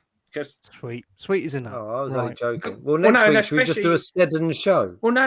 Like the only because obviously Wonder Woman 1984 we've both watched, Jimmy, and I watched that. Kevin can go F himself, and obviously Stu, we've both watched Cruel Summer now, so I figure it's probably one where because we've got joint watches, it might be nicer just to not kind of belt through them. I'd have thought. And to be honest, this was a returning week. We had a lot to get off our chests. And, we were top heavy. Like Jimmy's top date. heavy. Like what? Like Jimmy's tits? Like Jimmy's date. Oh, you don't know who it was? No, I know. Robert Chastity. Right. Chastity. Okay. I'll put a 10 on it being Chastity. I'm gonna have a look which one Chastity is. I don't know who Chastity is. Let's get into the. Well, first off, I've got some bird news for you. Yes.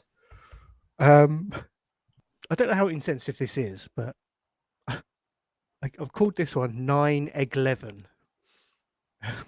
It's probably quite insensitive. That's fine, Stu. Fine. But let's. It's actually quite a sad story, to be honest with you. Bird news is light, and I've got a light one and a rather heavy one, to be honest. I'll go heavy. Dark evil one. Yeah, I'll go heavy first. If I can just. Oops, no, that's Bob Ross. Sorry.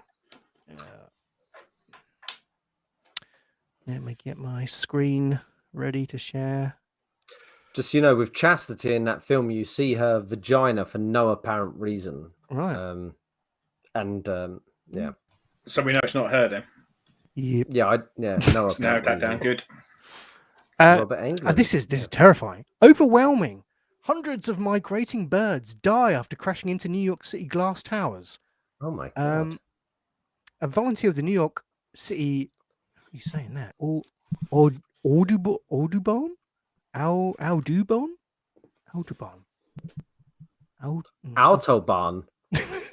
We'll go with that. Found nearly 300 carcasses littering the sidewalks below the World Trade Center. So these birds are basically flying into. Hang on, the World Trade Center. How old is this news? I don't know. The replacement building that they erected. Freedom Tower, whatever it's called. Yeah. Hundreds of birds migrating through New York City this week died after crashing into the city's glass towers. A mass casualty event spotlighted by a New York City Oh, we did volunteers' tweets showing the World Trade Center littered with bird carcasses. I don't really want to show the video. Oh, It's the worst thing. Oh my god! He's going around. He's just going around picking up bird carcasses. Horrendous. Poor birds.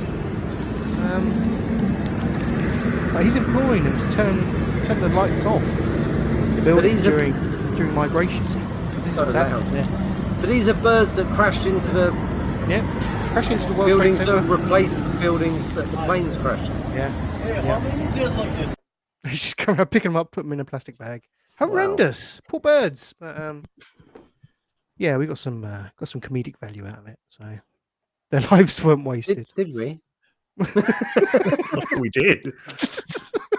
When? Well, I got a good 9 egg 11 pun out of it. I didn't hear that. That is. Oh, good. didn't you? The funny thing is, in part of my job as a what I do, one of the questions that some of the people that I work with get asked is how many windows are there in New York? It's a brain teaser, right. I mean, you could probably judge it on the amount of dead birds. If we go look at the amount of dead birds and do a mathematical equations of how many dead birds we get, window deaths. What is the answer to that question? Is there? Oh, there isn't one. You just have to logically work your way through it. Right. But you could work it out, arguably, via the carcasses. The bird carcasses, yeah. Yep. Right, let's queue up. I do have a lighter one. That's I thought that was the light one. Love birds. I'm sorry, I'm going to the mail, but it's just the way it is. It's just you just have to suck it up for a week. We've gone with the Daily Mail because there's a lovely photobomb moment here. Two lovebirds strolling along what could be a coastal East Anglian coastal beach there, making a video. But along comes the near him, hopefully. These big bastards.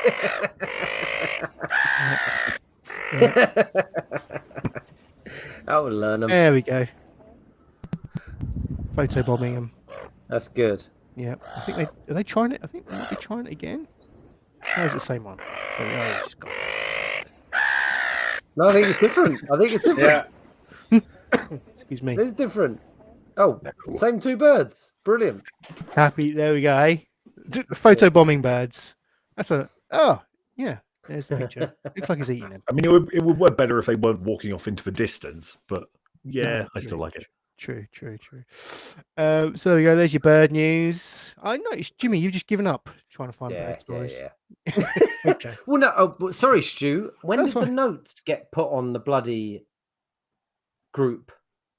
10 minutes before the episode? Mate, these are the notes from 2 weeks ago. So, yeah. Well, okay, fair enough. My defense holds no water. My and finally story this week is this is crazy. The things kids get up to these days. There has been a ban on ban. Shopkeepers in Manchester are being urged by local police to not sell tins of baked beans to children because there's a new TikTok trend, which is tied to the hashtag Bean Bandits. Where youths are smearing the juicy breakfast staple onto driveways, doorsteps, and cars. That's not too bad. I've seen worse trends on TikTok than that. I'd rather my kids did this than some of the ones I've seen on bean TikTok. Smearing. Really? I don't know. Well, I'd rather they'd smeared their beans than feces, smeared their tits on fucking the screen. But it's called beaning, which I thought was quite sweet. Do you go up beaning? Yeah, let's do it. Got nothing else to do. I don't know. Anything out like that out your way, DRB, down Devon way? Dorset, not Devon. Sorry. Is it beaning down there? Beaning. Quite like. I mean, we have to contend with the seagulls. True. Always trying to shit on us and steal our chips. True. Yeah. Or eat us on the beach. I've never heard of beaning as a concept. It's not something No. I've partaken Do in Ipswich. I don't think, Seddon. Have you heard Do of you it? reckon it's just because it's cheaper than eggs? Because that's what Maybe. kids used to always use, wouldn't it? They just love That's a eggs. good It's shout. shit, wouldn't they? But I wonder Yeah. if it's just that beans are cost a pittance, didn't they? Yeah, like It's 30p probably a about can. It's like 20, 30p a can. smear. So how many houses do you reckon you can get in one can of beans? 3? I don't know. Surely you do. No, if you were economical with the beans, you could get you get a street. Do you reckon? One bean per house? Just flick it. Oh no, surely you're doing a tin per house. That's what I would imagine. Well, then you might as well get the eggs, because eggs are probably you probably get 12 for £2. Mm. Well, yeah, that would be more economical. Mm. Fuck, And what about bacon? I mean, some lucky bastard's going to get a whole full English. They stuck a frying pan through their letterbox and Just wait lick it till up the off their morning. front path in the morning. Full comes. English breakfast. I do like Just a baked waiting bean. for I have to those say, I to don't know what your opinions are of baked beans as a food. It's quite wasteful to me because I do quite like a bean. I hated them for my entire life, and I think because my sister loved them and would tease me with the beans. But then when I was about 26, I tried some, and I was like, "Wow, these are ace!" And at work, they went, "Yeah, they're great." I went, "What do they go well with?" And they said fish fingers and mash. And I had a girl coming round that night for dinner, and I was like, "Well, I can make Fish you fingers, a joking, bolognese or a chili or something nice, or I've just discovered baked beans, and I could do baked beans, mash, and fish fingers." And luckily, because of her age, she was bang up for the baked beans, fish fingers, and mash. So we went. She's 7. 7. No, It is. School dinner's fair, Jimmy. She was 19, 20, but I was young at the time. Was it old? What's her face from Strippers and Werewolves? Yeah, Robert Englund. Yeah. I'll have the beans, please, Jimmy. I love baked beans, but Go on. And we again, know how you have your baked beans. Yeah, you told us. Oh, straight out of the tin, cold, innit? Yeah. cold with all the Cold. bean juice drained out, and then adding in some tomato sauce to get a bit of moisture back in it. I told my wife that, Oh and she's trained to be a therapist, and she had some real insights. Honestly, when I poured a can out onto that toast, the things I see. Rorschach. Yeah. The beans move in mysterious ways. Yeah. But yeah, honestly, give it a go. Give cold beans on toast with some hot sauce a go. It's just lovely. It's just something different to try, isn't it? I'm okay with beans. I can't think I'd really have it with anything other than a fry-up. But, beans on toast? Surely beans on toast. Not really. It's not very exciting, is it? Yes, it's I not. agree. When I you agree, it's not exciting. They're a side, when you aren't don't they, heat it, drain the juice, and add in tomato sauce, it gets really exciting. I promise you. You should try adding different sauces. Beans. Take away the sauce and add, garlic mayo or barbecue sauce or hoisin or caviar. Try, mixing it all up. Oh dear. What curried beans? Are you a fan of curried? I'm getting quite the mileage from baked beans on this evening show. I think curried it's just beans. the same as. I think it's just literally curried beans, isn't it? I like curried beans. Heinz curried beans are nice. I've never seen You're them, right. heard of them, but I think I'd rather have a curried bean than just a baked bean. What are they, Stu? What are they like if you serve them cold and drain the juice out of them? So I'd need to know that first before I try them. I reckon probably horrendous, to be honest. Okay, I won't then. But on the Seddon scale, probably chef's kiss. Nice. Mwah. I'm with you on draining the juice out of them because as I say, it took me a while to get into beans, and when the wife does do them, she goes, "Do you want beans?" I go, "Yeah, 10 or 12," because I don't want just bean juice and 4 beans. I just want some solid beans. I'll happily have them, but I don't want a load of orange, watery piss juice infecting my toast and egg. Rock's a fan of sausage and beans. So that's Frankfurters in beans, right? Not sure about that. No, anything meat in a can in general, no. Just it's not good. Like those kind of whole chickens in cans they get in the States. Like Yes. slop out. Ugh. Yeah. There we go. Didn't realise I get quite such mileage from that and funny story. But thank you. There we are. That was episode 113 of the Renaissance Men podcast. Thank you, gentlemen, for joining me. How's your pizza, Seddon? Cheese and tomato? Sorry, I came to you. Was it a delivery or did you bake it yourself? Put it in the oven. It's a cheese feast with a cheese stuffed crust because you can't have enough cheese, can you? Yeah, well, nice. Yep. It's been an absolute pleasure to see you all here this evening and to talk to you. So thank you for coming. Excuse me. The audio of this will be up at the weekend at some point, probably tomorrow morning-ish, as per usual. Let me key up the video. I've gone with a new outro song, only just to try and alleviate any copyright strikes going forward. So Well, that was a big thing, wasn't it, from our last show? Oh, yeah, we didn't mention that, did we? Yeah. The last show. The one they tried to ban. It was, yeah, because we had so many classic TV theme tunes playing via YouTube. It all went. Everyone's trying to get their slice of the pie with that one. The Renaissance Men pie. But weirdly enough, when it did come on YouTube and I watched it, the only song, the theme tune that was not on there was Teenage Mutant Ninja Turtles. Very weird. Everything else was fine. The process worked. When you do get a copyright strike, it gives you a list of where the strikes came, and obviously the song that it came against. It's usually a song, and the first one on the list was Teenage Mutant Ninja Turtles. But as soon as I cleared that, which took an absolute age, because I think once you remove it, YouTube then has to go through the video again and verify it as if you were uploading it again. So it runs the copyright checks again. But it was fine after that.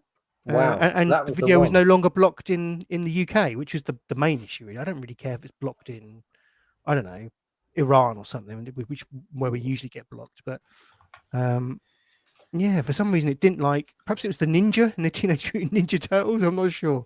Do we get blocked in Iran?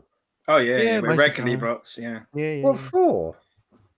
It's the outro theme. That's what does it. Sadly, as amazing They as don't. it is. They don't like Love Sweet Love, do they? Over in Iran. No, they don't.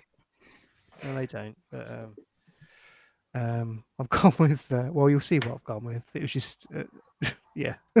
Well, I wish we would have gone with your Shawn Michaels "I'm Just a Sexy Boy" recorded by Stu. Yeah. But yeah. That's why that might be one for the future. But yeah, we'll go with what we've got here. But anyway, thank you for joining us. Until next week, please take care and goodbye.